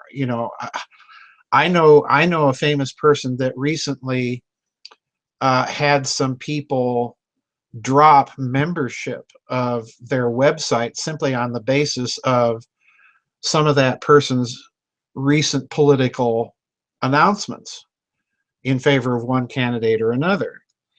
And the problem here is what's being killed is the critical faculty. It's making people inhuman in that sense. So here's the problem that I see, since you mentioned Goebbels. I do think what this election cycle is doing is it is polarizing or completing the process of polarization that began in 1861. Because if we look at the Civil War, the war between the states, in a certain way, what that war was about a philosophical political ideology that wanted to centralize control in Washington, D.C., which would be represented by the North, and an opposing political philosophy that had the idea that the highest authority in the land was not in Washington, D.C., but in the states that delegated their powers to Washington, D.C., and which therefore could reclaim those powers if they saw D.C. behaving in a way that they did not approve. And if you look at this election cycle, it's kind of the continuation of that. Trump has over and over said this is an election about globalism versus nationalism, or if we want to put it in different terms than he puts it, it's a war about global centralization versus retaining local or regional autonomy in the political process. So I look at this whole cycle, really, Daniel, in a certain sense, as being a 150-year cycle that's coming to a close, at least in terms of political rhetoric. But I agree with you. What we're seeing is the pacifization. By that I mean making the populace passive on both sides of the fence, on both sides of the political aisle, and the shutting off of dialogue and discourse between the two. I'm in that uncomfortable place. I can never vote for a Hillary Clinton. Her basket of deplorables, she lumped me into a basket of deplorables. By the same token, like you, I have tremendous misgivings about Trump in this shoot from the hip, attitude of his, where we say one thing and then we go back and we touch up the facts to match what was said. When you're living in such a world of political discourse, be it coming from Hillary or Donald, when you're living in such a world of political discourse, you're creating a reality, a virtual reality that's almost completely disconnected from real reality that people live in. So I'm going to step way out onto the end of the twig here and suggest that maybe that is really the goal. Maybe that is part of the deliberate goal to switch people off altogether from any connection to reality and tuning them into an official narrative, be it Hillary Clinton's or Donald Trump's. That's what disturbs me here. Well, and by the way, I found that word. The word I'm thinking of is agitprop. Oh yes, right. Yeah, but I'll take the others. Well, I want to shift. Then I told you segment 2 would be really short. It's just a segue into segment 3. Mm-hmm. So segment 3 is this. Some things are happening in the war between the states that bring me back around to this issue of a fiscal policy shift. Yep. And a shift to these things that we're talking about. I'm thinking of the roots of, I would call this segment, the roots of political violence and agitprop, mind control, and the fiscal throne. And so this is like the fiscal throne part of our conversation. So before the war between the states, banks were corporations that created their own currency. They were Right. You could have dollars drawn on the Bank of Utah that were Utah bank dollars, and you Right. could have different dollars coming from Right. the Bank of Phoenix and so on. Right. And what banks were corporations. They still are, but banks were corporations that printed their own money. And the problem with that is that sometimes the money was not actually backed in reality, by the reserves that they claimed it was. Right. And the issue with that is when you would have counterfeiters, the money was easy to counterfeit because you had so many different banks. How are you going to know what a dollar bill looks like? It looks different from the Bank of Utah than a dollar bill, than a $2.50 bill issued by Phoenix, and a $1.75 bill issued by the Bank of Austin, Texas. So banks created this currency. It was all different currency, and counterfeiters lapped it up. But the problem with counterfeiters is what they argued in court is, wait a minute, the banks are just printing their own money, and they're lying about it being backed by anything. We're printing our own money, and at least we're telling the truth. We're not pretending that money is backed by any actual reserves. The banks are counterfeiting right in front of you, and they're doing so with a public license to essentially lie and steal. And so there was a saying at the time, and again, I want to attribute the aforementioned podcast. The saying at the time among merchants was, I'd rather have a counterfeit note from a reliable bank than a real note from an unreliable one. Because Right. so many of these small banks would give you real notes that they printed, but they weren't backed by anything. But an unreliable, you were more likely to actually get your money with a counterfeit note out of a reliable bank. And what happened then was that the Civil War, the war between the states, is what unified the currency. Right. The federal side, the Union side, was we've forgotten that, by the way, that Federals were once a side, but the Federals unified the currency because they were rightly worried about the disaster to the war effort should they have their currency counterfeited. Right. You could undermine the currency, you could print the currency and use it against them. You basically could be fighting yourself. So this is the rise of two things. The rise of the federal state based around a single currency, and the rise of the Secret Service, the first intelligence agency in the United States designed to do something really fundamental that people forget. The Secret Service was not created to protect the president, as noted by the fact that it did not protect President Abraham Lincoln from assassination at all. He had no guard around him at the theater. The Secret Service was designed to protect the currency. And they were militant about going after counterfeiters. They were designed to protect the federal currency against individual currencies that people were creating.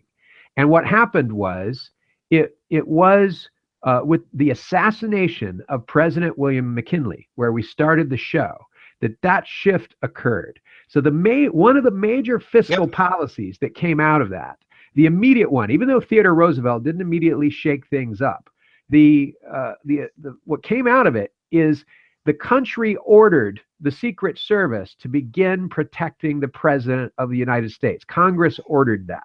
Right. So I have, naturally, a question. And the question is this. And before I ask the question, I just want to point out a little thing that happened. Well, I want to point out, a thing that happened at 9/11. 9/11, the New York City field office of the Secret Service was located at 7 World Trade Center. And immediately before the attack, on the second attack, their employees were the first to respond with first aid. The 67 secret special agents in New York City near the field office there helped to set up triage and evacuate the towers and so on. And of course, nothing could diminish the bravery of those people and their heroism. But I can't, if one were inclined to speculate, one might not be able to escape the fact that, like in the Oklahoma City bombing, there was a major federal agency there, this time one that was directly connected to our currency system, and initially had that as its initial mission. It was not its primary or initial mission, ever has been. In fact, it's a lot harder job to protect the currency than to protect the president. So I still holding my question. Where I'm going with this is that the expansion of the Secret Service has gone on to the point that in 2009, the primary mission of the Secret Service is now global. It cooperates with the European Electronic Crime Task Force to fight cybercrime, primarily aimed at identity theft, network intrusions, crimes against our financial and other critical infrastructures. In other words, it's designed to fight theft of our currency on a global scale. It is still adhering to the original mission it had, even at the time of McKinley's death, much more so than presidents. And so here is my question. And you're either going to hate me for this or love me for this, because this is, we're probably going to talk about this for a while, but this is the actual question I've been trying to get to through the show. Is the fact that the Secret Service shifted at McKinley's death to protecting the presidency a signal that the executive branch of the U.S. government is essentially our symbol of financial unity and the new head of a financial system that is global, based in the United States, and that is essentially occupying the world fiscal throne? Bingo. And I'll shut up now. I doff my hat. Bingo. Yes, that's exactly what it is. Or to put it differently, if one were inclined to speculate. If one were inclined. If one were inclined. We're not inclining so much. To put it differently. I'm reclining at the moment. what has happened is the United States has been the victim of a soft coup by a global financial cabal. And the president, as head of the country representing a world reserve currency, is the chief executive agent for that group. All right. This, I think, that fact alone, I think, is why a certain segment of the global elite is so panicked about Trump, because he very, very definitely is taking aim at a lot of their dogmas. This is why they're so panicked about Vladimir Putin, is that he's taking aim at some of their cherished dogmas. Now, it's interesting, as you outline that history, to go back to the struggle between Andrew Jackson and the Second Bank of the United States, which was the successor. It's the same bank, really. It was just rechartered. The successor bank to the Bank of the United States that was chartered by George Washington in 1791 in an act of Congress. All right. When Jackson took aim and began to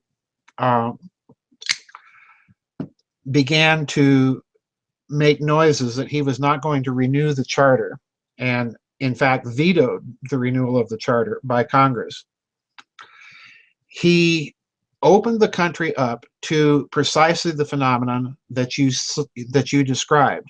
Banks started issuing their own banknotes. They flooded the country with, Bank of Nashville, Bank of Memphis, Bank of New York, Bank of Philadelphia, all of these banknotes that were being used as circulation. In effect, what the bankers did was they created local currencies, all right, in response to the lack of a central coordinated federal currency. But Jackson's whole point was that in order to have a sustainable, viable currency, that currency had to be constitutional. It had to be based on some form of specie money. You couldn't simply inflate the monetary supply at will. But Jackson also, if memory serves me correctly, believed that that in turn was based on the productive capacity of the country at large. In other words, specie in itself would not be a reliable measure of the productive capacity of the country. So now let's fast forward to now and what we see going on now with all the quantitative easing. Wolfgang Schäuble and Catherine Austin Fitts has pointed this out over and over. Pardon me, the German finance minister, Wolfgang Schäuble, at the last W20 or G20 global session of finance ministers in China, came out, pardon me, and announced that there could be no reform now that was not a major reform. And he also stated very definitely that the debt finance model of capitalism, the finance capital model, was over. We have taken the debt monetization as far as we can take it. Something new is needed. Well, what could possibly replace that? Well, now you see them trying to drive a cashless global currency based on blockchain, you know, things like Bitcoin and so on and so forth, which again, you know, we trust this group of bankers to have a secure system. You know as well as I do that electronic systems are not secure. We're seeing these attacks coming from somewhere on major banks, I think for precisely this reason, to get it into people's minds that no, this is a really bad idea. So what are you going to possibly replace the current system with? And again, I'm relying on Catherine Fitts here because I think what they're trying to do is they're trying to move all the liabilities into the public sector and strip all the assets and take them into the private sector in the whole global financial system. In other words, what you're going to see now, I think that they are going to try, is to put into place a system of global equity-based financing. Whatever the equity is, be it land, real estate, whatever, you're going to see some sort of equity system being put into place. The problem is they want to centralize it.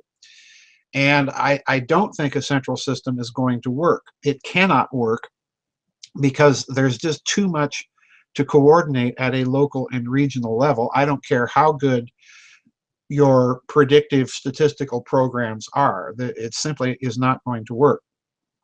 So I think you're going to see in a different way what happened under Andrew Jackson. You're going to have the emergence of local and regional currencies. And here's why I think this may happen. I think that the states, at least in this country, and there have been little hints of this emerging in other countries as well, where you have a kind of a federal system, the provinces in Canada, the Länder in Germany, and so on and so forth. What you've seen happening now in the last few years, I think, is a very interesting phenomenon. In Germany, we've seen local Länder or state politicians, in effect, doing deals directly with Moscow and bypassing Berlin altogether. You've seen something similar happen within Italy, with the various regions of Italy making overtures and cutting deals and bypassing the central government in Rome. In Canada, 2 years ago, we saw the Premier of British Columbia making deals directly with China to open a bond bourse in Vancouver denominated in renminbi. Okay, so in other words, bypassing Ottawa. In this country, what we've seen is something really unusual in that various state legislatures have passed state resolutions that specifically state the only form of constitutional money recognized as legal tender in the country is specie money. gold and bullion. Texas went one step further and recently started up its own bullion depository bank. In other words, if you're a private investor, you can deposit your bullion, whatever it is, in the bullion depository and make deals on your account. So in other words, what I'm suggesting is you're going to see states begin, and I would argue that they should, establish state offices to challenge each and every federal mandate, be it Obamacare or whatever comes down the pike from Congress, and tie it up in litigation. We saw that initiative under Obamacare. I think it's going to continue with just about everything under the sun that you can think of. And it's going to be pushback from the states. So in other words, the old federal versus states' rights thing, I think, is going to come back in a major way in this country, particularly if certain candidates actually win this election, or as I would like to prefer, manage to steal it. But I think that you're looking globally, you're looking around the world at a global phenomenon of pushback against centralization, be it from Vladimir Putin, who's challenging the whole idea of multinational corporations running the world, be it from Wolfgang Schäuble, be it from lender politicians in Germany or provincial politicians in Italy or Canada or what have you. You're seeing the breakdown of the centralization paradigm. It's going to go slow, and you really have to look at the stories to find them, look for them to find them. But that's what I think is happening. Well, I wonder if you can shed any light on this narrative. The notion that somehow McKinley is a turning point for the rise of the executive being guarded by, McKinley's the turning point where the executive's guarded by the same body that guards the currency. Right. And we place McKinley's death in the backdrop of a financial collapse. Mm-hmm. And then we go forward to the rift in the United States, and out of that comes arguably the largest shift in political science ever, which is taking up of arms against one another. Arguably, it hasn't ended, and the rise of an almost anti-rational political rhetoric that favors belief and patriotism toward one's own ideology over even facts. Gone are the days when, if you convinced me that that a premise of my argument was factually untrue, I would change my mind. Mm-hmm. That doesn't happen anymore. People don't change their mind. The idea of the undecided voter is just a person that isn't arguably very smart. The majority of the electorate doesn't sit there and go, I feel more this from this person, I get more of a vibe from this person, but they've got their mind made up. Arguably that none of us are very smart anymore, but the electorate is polarized along very strong ideological lines. Yep. I can't help but feel that there's something here, that there is a bid, that there is a financial war taking place, and that there is, if one were inclined to speculate, that there is a bid not only for the throne, the financial throne, but there is deep internal unrest and conflict between the major financial stakeholders on the planet right now. Absolutely. And that the shaping of the American people is a casualty, that we are a casualty. The shaping of us as tools of that war is a short-sighted, desperate bid by one side or the other that must lack the other resources to win by any other means. Yeah. And I can't prove, obviously, any of this, but I certainly find it disturbing to see. It's like when your parents come into your room and say, what was that noise? Why is there milk on the carpet? And why is the head missing off of your sister's doll? And you say, a gorilla did it. A gorilla dropped through the skylight and did it. And your parents say, that can never happen, and they leave the room. And that's when the gorilla comes out and goes, sorry to get you in trouble. The truth is if the doll's on the floor, the milk's on the floor, and the kid didn't get out of bed, there's all the earmarks that, maybe there was a gorilla there. Yeah. I keep waking up thinking, it looks like a gorilla's been in this room. Well, in terms of this election, I've been arguing all along, Daniel, that these two candidates represent deep factional infighting In the that in financial, the financial world that is going on between the globalist centralizers represented by Hillary and the nationalists, if you want to use that expression, represented by Trump.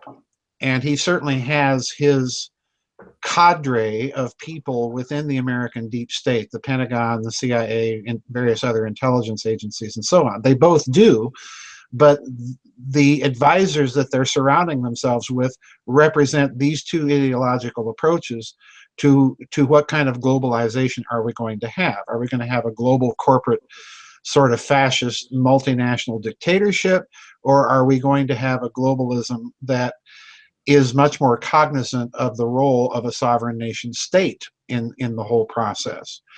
And that, to me, is what this election really is all about, behind all of the hysterical rhetoric and lunacy rhetoric that you see coming out of both candidates.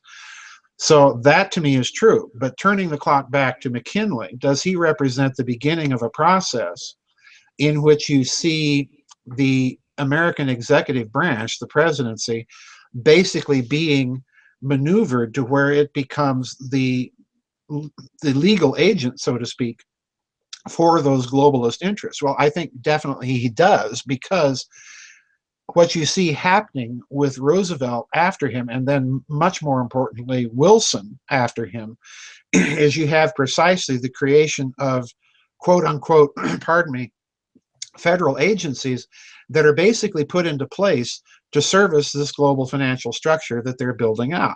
What does Wilson do? Well, he creates the Federal Reserve, the current American Central Bank, which is really a private bank, and he creates the Internal Revenue Service to act as the legal agent, collecting the taxes that pay the interest on the loans that the bankers are making the U.S. federal government. So in other words, the IRS becomes the legal agent for the collection of interest for these banks.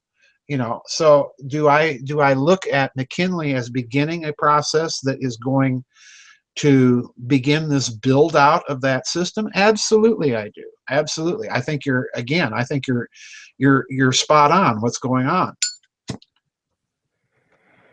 well, I can't help but think that if we were going to name these factions, if we were going to try to attribute to them individual belief systems Right. or types, what is it that they're fighting about specifically? Because some of this stuff can be pretty darn arcane from our point of view. Mm-hmm. So the thing that happened before the death of McKinley was arguably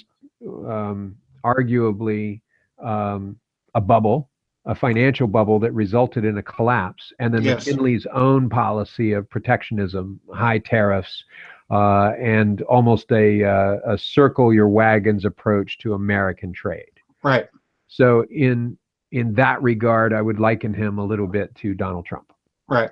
And then after his assassination, what we get is the rise of trust busting and ultimately the New Deal domestic policies under FDR, who, by the way, coined fireside chats, which you've taken up for your show, Right. which is great. And that arguably is personified in Hillary Clinton. And so I can't help but wonder if these are very old factions, not a new rift, and that these factions have been at war all along, and that Yes. the history of political assassination, arguably in the United States, but also globally, if we assume that since the death of McKinley, if we were to, and this is again a stretch, but to assume that the American executive is the world's fiscal throne, if that were the case, then this war would play itself out on a European stage as well, and much that we saw go on in the Cold War and in South America and on the African continent and in the Mideast now. Absolutely. And even 9/11, it's all a part of this. Absolutely. Do you think that that's accurate, that these factions are not new, that they're very old? And if they're Yes. old, how far back does it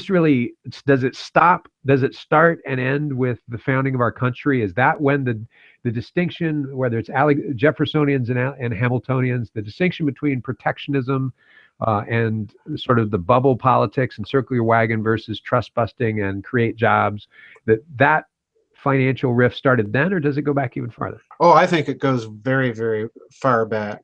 And I'm glad you asked the question, because, you know, going all the way back to Babylon's banksters, there are certain things that you note in monetary and fiscal history. And the first thing you note is that debt-free money circulates only in very small regional areas. For example, Sumer and early Babylon would use little clay tablets that they would use for money, because what those tablets represented were surpluses in the state warehouse. Essentially, that's what they were. In other words, they were based on the productivity of, if we want to stretch the term, were based on the productivity of the nation, or in this case of the city-state and its surrounding environs. Then you see something happen, and you see the trend toward massive centralization that begins in the so-called axial age, that, you know, is a term that was coined by Karl Jaspers, when you see two phenomena arising, actually several phenomena arising at the same time. The first is you have the creation of the first large empires, and as a result of the creation of the first large empires, you have a philosophical reaction against these things, particularly in the form of you know, Buddha and the rise of philosophy with the ancient Greeks and so on, basically challenging the idea of central authority in the form of these great empires. The third thing you see is you see the rise of specie money in the form of gold, silver, and copper as forms of money that are used for the conduct of international commerce, because obviously those clay tablets are not going to be circulatable as money outside the region in which they're issued. So you see the rise of specie money, gold, bullion, copper, and so on, that are begin to be associated with the temples. Why? Because the temples are supposedly possessing the moral sanction to conduct the exchange of gold bullions from Rome with silver coins from China. So in other words, the temples and banking are intimately connected during the axial age. You press this forward as empires become even bigger. Consider the Roman Empire or the Persian Empire, for example. You see an interesting thing developing as a consequence, because the empires then literally have to feed off of this specie monetized debt money situation, because they have to conquer more territory, get more slaves, to mine more bullion, to be the basis of the money that they are using in exchange. So it becomes a vicious circle, much like what we see now. And you find a very interesting coordination of policy between the Orient and the Occident with regard to what form of specie they use or acknowledge as being the highest form of specie. In the Orient, it's silver, not gold. In the West, in the Occident, it's gold and not silver. So you have this very interesting coordination of policy to coordinate this emerging international trade. So in other words, the factions of centralization and decentralization have been there all along. What I think is the philosophical question that people like Putin and, for that matter, Trump or Xi Jinping in China, you know, what these people, or Viktor Orban in Hungary, you know, or Marine Le Pen or Geert Wilders, what these people have yet to propose is a system of international finance where you can trade in regional or locally based currencies and get value for the medium of exchange that you choose. Now, personally, Daniel, I do not think a system of international financial clearing can ever be built that does not involve at some point the actual exchange of a physical medium of exchange. In other words, we can talk about blockchain and Bitcoin all we want, or PayPal and things like that, but there has to be an underlying physical medium of exchange. And they have yet to propose a way that a centralized or a global international financial clearing system can coexist with these regional markets and currencies. That's the huge thing that I think they're facing. However, that said, if you put into place a system of equity place-based financing, and I'm using Catherine Fitz's term here deliberately, if you put into place a system where you have not monetized debt, but equity-based financing that's going to be a benefit in a particular locality or region, then you're going to have to figure out how do you trade and conduct trade based on that system. Well, the answer again comes from the Renaissance, when you found Florence particularly, that created a system of international finance where bills of exchange, actual goods, where bills of exchange were being traded as money. That's equity based. It's not monetized debt. So I think you're going to see the rise, perhaps, or a drastic expansion, let's put it that way, of that kind of medium of exchange. How that is going to work in connection with blockchain, I haven't heard anyone mention.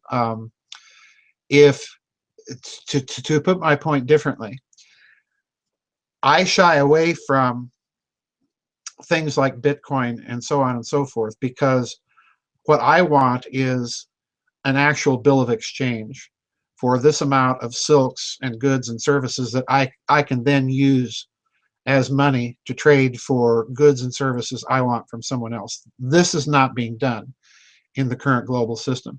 I think what we're going to see is the reemergence of it. Well, okay, so a couple of points about that. One is that, I always hear people that I would call conspiracy theorists on the subject of international finance. This is the oldest conspiracy theory topic. It's right. beyond UFOs, it's right. beyond assassinations, it's the Trilateral Commission, and right. The various houses, the House of Morgan and Rothschild and so on. And of course, we could take it back to ancient times. We could take it back to the Middle Ages and talk about the Medici family. We could take it back to ancient times and talk about various financial cabals. Mm-hmm. But I have never heard anyone, and again, I don't consume vast amounts of this material, but I have never heard anyone spell out in order to believe that there is a major, not just a temporary rift, not a marital spat, but a true division going way back to ancient times between fiscal houses, and that shapes political history as we know it, and human history, that one could view history through that lens. One has to do two things. One has to deny that there is a grand unified conspiracy. Right. And one, because it's more like a war, and there could be more than two factions. Right. And then secondly, one has to associate those factions with a particular differing agenda. It can't just be, they're all vying for control of the same thing, because eventually, in any other situation, that works itself out. When a bunch of mafia families are fighting for control of a waste disposal trade. Yes, there may be a bloody period of war, but out of that comes a victor, right? And that isn't happening here. So these people must have a core ideological difference that they need to prevail, and it must be a very decided difference, and it must be a definable difference. And I don't hear people talking about that. This idea of protectionism and financial bubble versus trust busting and New Deal, or whatever that implies, and what's really the root of that. I don't hear him talk about that. So that's point one. Point two is, it feels like I'm going to call that distraction one. It feels like we're talking precisely by having all of us banter about a grand unified conspiracy and pointing fingers at the Rothschilds and Morgan. I'm not saying there's not serious shenanigans, but they would pale in comparison to what we're referring to here. Yes. And that all of that would be merely a distraction. But distraction number two would be this. In conspiracy theory lore, it seems to be that people believe that we're fighting over one of two things. We're either fighting over gold, like hard currency and control of gold, or we're fighting over money that doesn't really exist. The only thing that matters is numbers on a computer somewhere, and it's the manipulation of those numbers that matters. Right. And I think there could be a third possibility that we are distracted from. And I think you might find this strange. Maybe you've said this and I haven't heard you say it, but I've been listening to a lot of talk radio lately. I go to the gym every day. I haven't missed a day in 2 months. And every single day I listen to podcasts while I'm there. It's how I make it through the abject boredom of doing the same repetitive motion over and over. And I listen to about 12 different podcasts. And one of them, and that's why I recently put News and Views on iTunes so I could listen to it at the gym. And have that funny look on my face is not the person in front of me. No, I'm not looking at you. My face is disfigured because I'm listening to Dr. Farrell. But you wouldn't believe what he just said. You know, how could that be so, right? No, I'm not looking at you. But I listened to several discussions recently. One has to do with Libyan and Egyptian torture and ransom caps, where they're preying on the migrant, the huge immigration issue. Yep. It's huge money for various Bedouin tribes in the Sinai Desert and in Libya once they eliminated Gaddafi, it became the ultimate zone that way even trumps Egypt. Where what they do is they round up these refugees, they act like they're going to be coyotes to ferret them across the border in Israel, but instead they divert them and they break them up into people to be raped, people to be organ harvested and sold for body parts in mobile labs, and people to be tortured on the cell phone, for the pleasure of their families endlessly for years, where these families whose annual income is $700 have to raise $20,000 to $40,000 try to get them free. And the desert of the Sinai is strewn with mutilated corpses. And lo and behold, not only is this a hugely profitable thing where whole tribes and villages are full of children bragging that they're going to grow up and become they're going to become kidnappers themselves and make their money off of these mostly Eritrean and Somalian refugees. But it turns out that there seems to be evidence of state cooperation, that people that first the people in charge of the border are taking money, but then farther up the political chain, really close to the top, people are profiting on this, that it trickles up and all you need is a little percent. And you keep this problem from being solved. And then secondly, there's the organ trade in Kosovo, where the KLA, the Muslim radical organization that helped the US in their fight to conquer Serbia, which was an Orthodox Christian nation, aside from what they're accused of doing, nonetheless, we partnered with the equivalent of Al-Qaeda in the region, and in fact, an organization that supported and funded Al-Qaeda. And it turns out that they engaged in pretty egregious use of prisoners, capturing people and doing the exact same thing, but mostly mobile labs used for the illegal organ trade, most of which organs went to Turkey and other countries in the Middle East for distribution to Western and European buyers. And that at the top of that pyramid are high-ranking government officials making money off of it. And then finally, if you think about political boots on the ground in the current election cycle, that all of us are being asked to turn off our brains, not think about facts, never accept a fact if it disagrees with your political party's point of view. If it supports your opponent candidate, reject the fact and go with a belief. That's an insult to me. Like, I can't accept that my opponent has any facts at all, that I have to disagree with everything, even question where he was born, etc. That's almost like we need to supply mindless chimps in the political electorate as armies for the highest bidder of political candidate. And I can't help but my summary of that is that if there are two houses at war or more in this ancient financial bid for power, it seems to be a bid over irreconcilable ideological differences and strategies. And two, the currency that they're using is neither gold nor fake numbers on a computer, But we human beings Yes. are the global hard currency that are being Yes. traded. And the apocalyptic prediction in the Revelation of St. John of they will trade in human souls is actually what we're seeing. Yeah, I would agree with that. You know, that takes us back to my whole cosmic war, Versailles template tribute tithe scenario. That in a certain sense, as some of the ancient texts seem to suggest, the real collateral here for this interplanetary, spiritual, whatever you wish to call it, war that's been going on for so long is humanity itself, and the whole debt model of finance, and for that matter, the whole debt model. Since you raised the subject of Christianity, the whole debt model that Anselm promulgated for the sacrifice of Christ. You're dealing with deeply embedded financial, I wouldn't even say metaphors, because they're deeply embedded memes that ultimately go back, you know, to the Vedic period in India, when the Brahmins start talking in terms of a cosmological dismemberment and sacrifice. You know, I've talked about this in my books, beginning with Babylon's banksters. But let's look at something very interesting.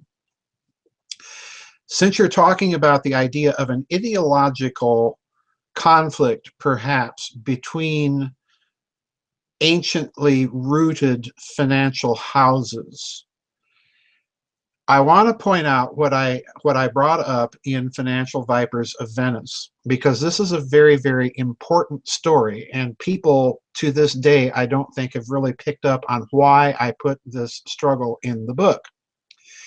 Because beginning in the 14th century, about midpoint in the 14th century, the financial powerhouse in Europe was Florence.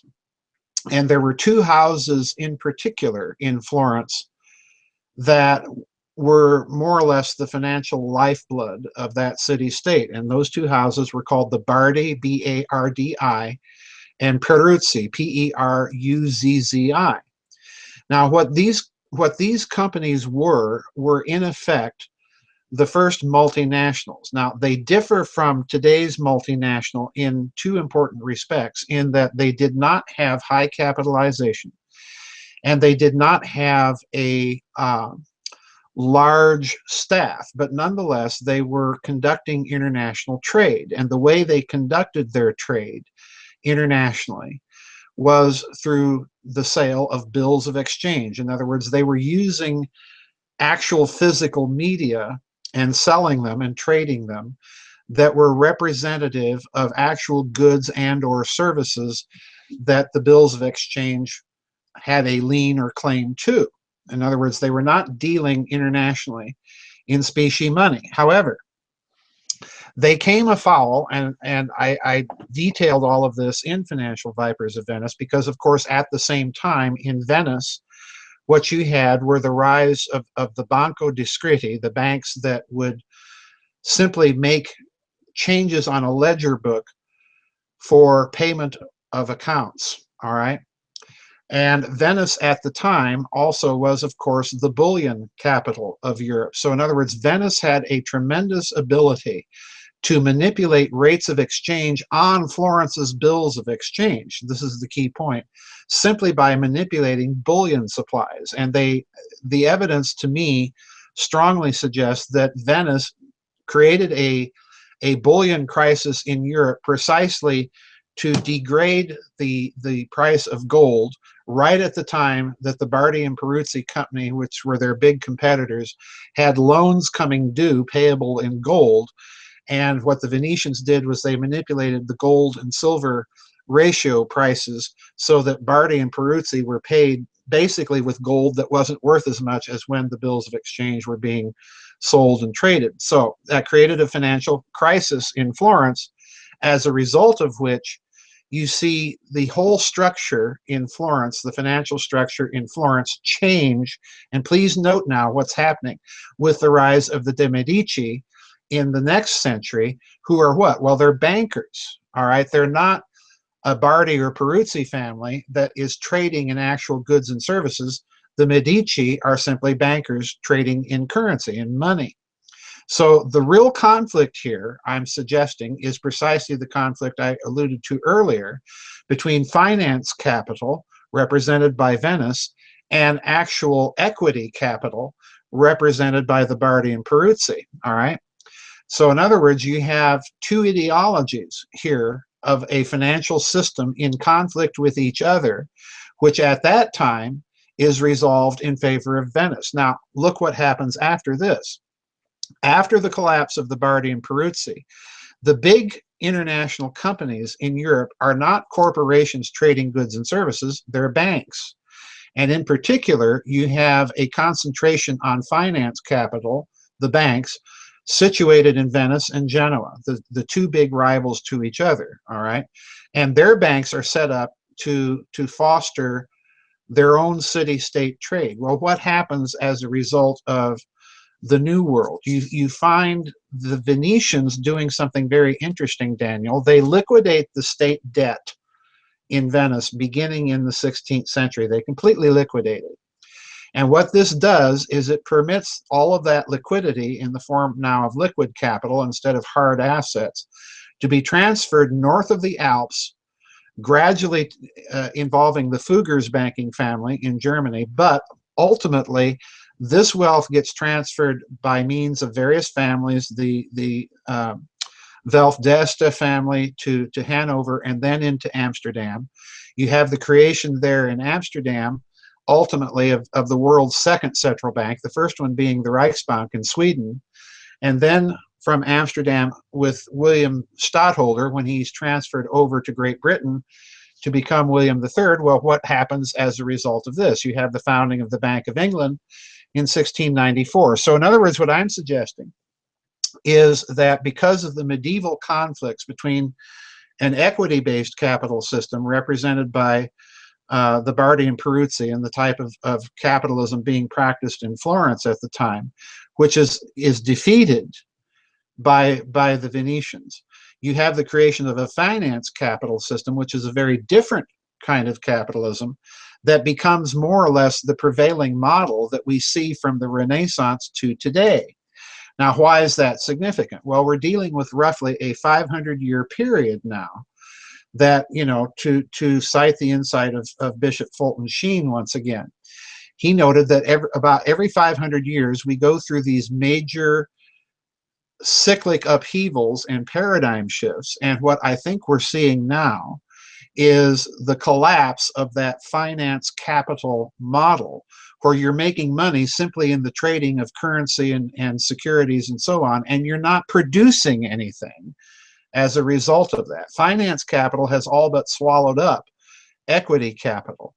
And what I think is happening now, particularly when you look at people like Wolfgang Schäuble and some of these other finance ministers who are saying that the debt finance model has run its course, we can proceed with it no further, is that they're realizing that we have to change the paradigm again in a major way and not a minor one.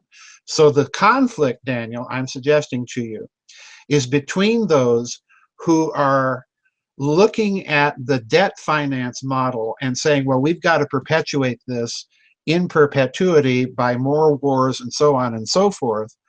And that's running its course, but they know nothing else to replace it with. And that's what I would call Mr. Global. All right. You mentioned them yourself, the Rothschilds, the Rockefellers, and so on and so forth.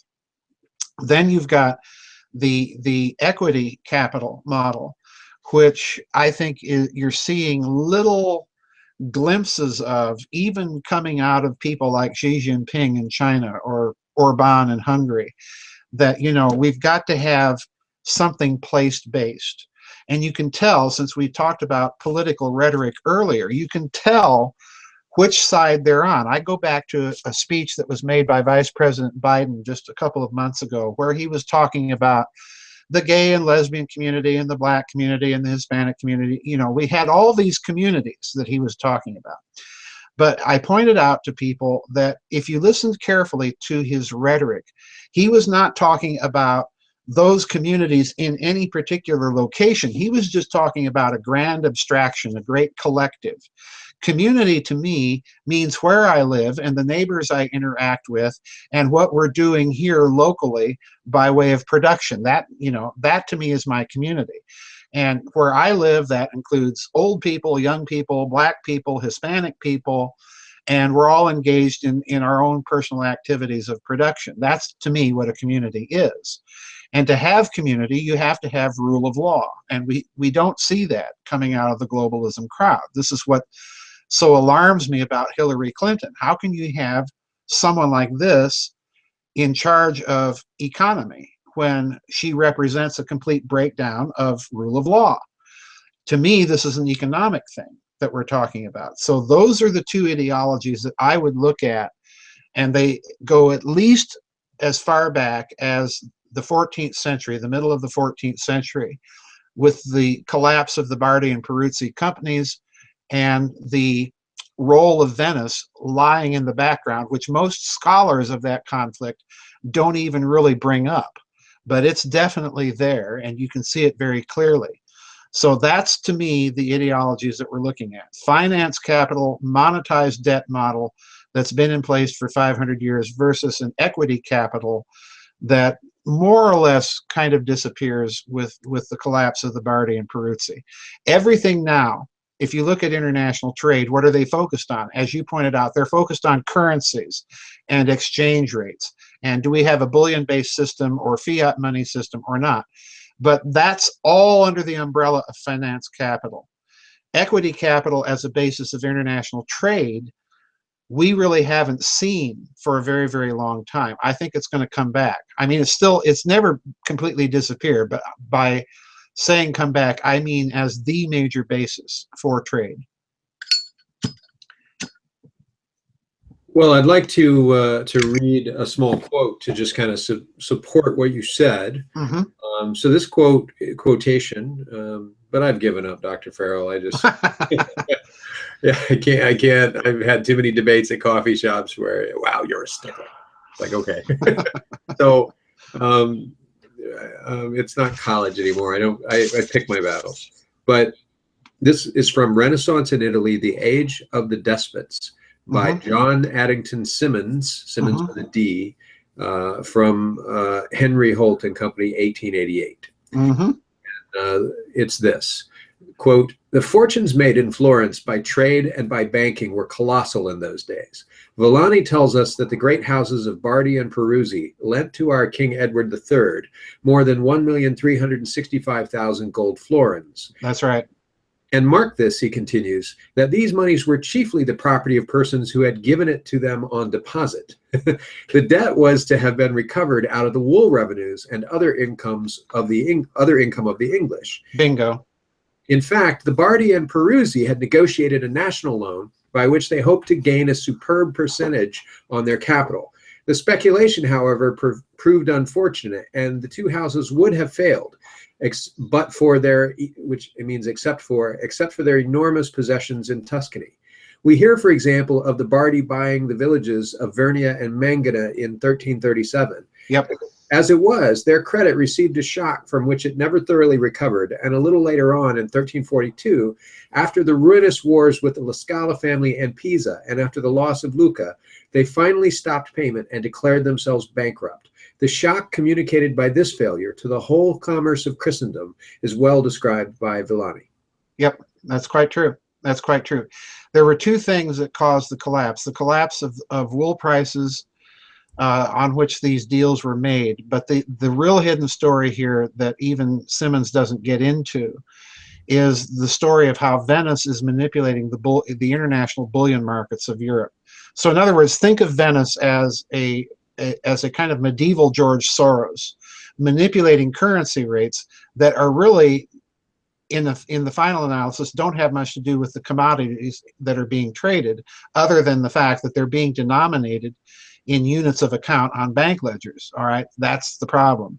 So Venice, by controlling the bullion supply, is really, in a way, controlling the currency value of things that are being traded in and denominated in units of account based on particular currencies. Now, Venice did something very interesting in that in these Banco Discreti, these banks on the Rialto that would make ledger entries to clear accounts rather than actually collecting money and moving it, you know, physically from one bin to the other.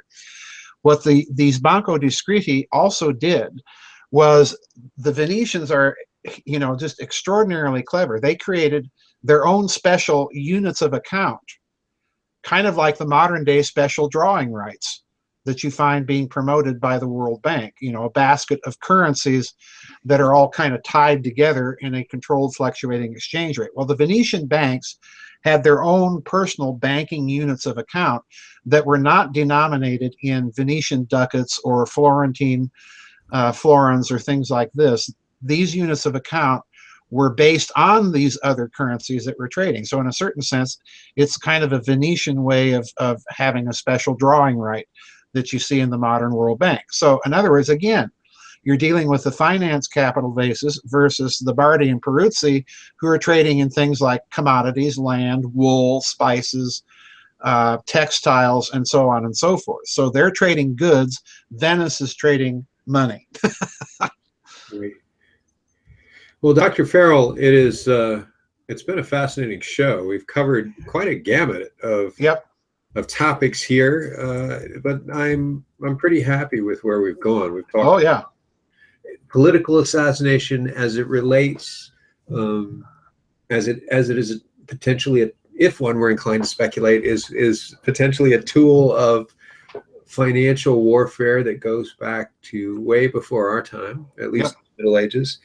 The executive as potentially the throne of a global system over which one must fight in the wake of financial disaster, and to prepare for a shift in financial hegemony. And so I think the show paradigm. And so I think the show is rightly called The Ritual of Political Assassination of the Fiscal Throne. I think we've carried it off. What do you think?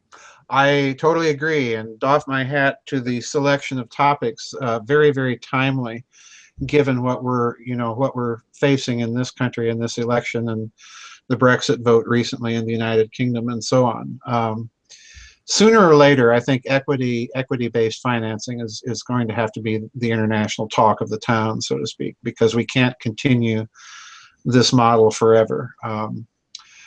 There's already talk of jubilees out there, which gives me pause for obvious religious reasons as well. But there are now some people talking openly and internationally about debt moratoria and debt jubilees and so on and so forth. So it'll be interesting to watch. Well, I just want to point out, folks, that Dr. Farrell never actually, when he doffs his hat, he never actually takes it off. And the reason is because you've wondered, they're still looking for Oswald's brain. Well, we know where it is. Oh, jeez. That's where it comes from. It's wired. No, it's not under my hat. See, and there's extra juice going through. I have my own brain. Thank you very much. I don't need Oswald's. One day we'll put it in a new container. Oh, jeez. It'll be the super assassin. You heard it here, folks. You heard it here. Yeah. And you can dismiss it here too, you know. That's right. Along with George de Mohrenschildt actually being Charlie, because in 1976 there's a clear transference of You know, I don't know. Do we like Farah better, or do we like Cheryl Ladd better? I don't know. I'm torn. Farah. Why couldn't they have been on the same show together? That would have been cooler, you know? Why couldn't there have been 4 angels? Just keep adding, don't subtract. Don't subtract. Yeah, we don't need to choose. Well, Dr. Farrell, it's been a good show. Yep, thank you. Thank you very much.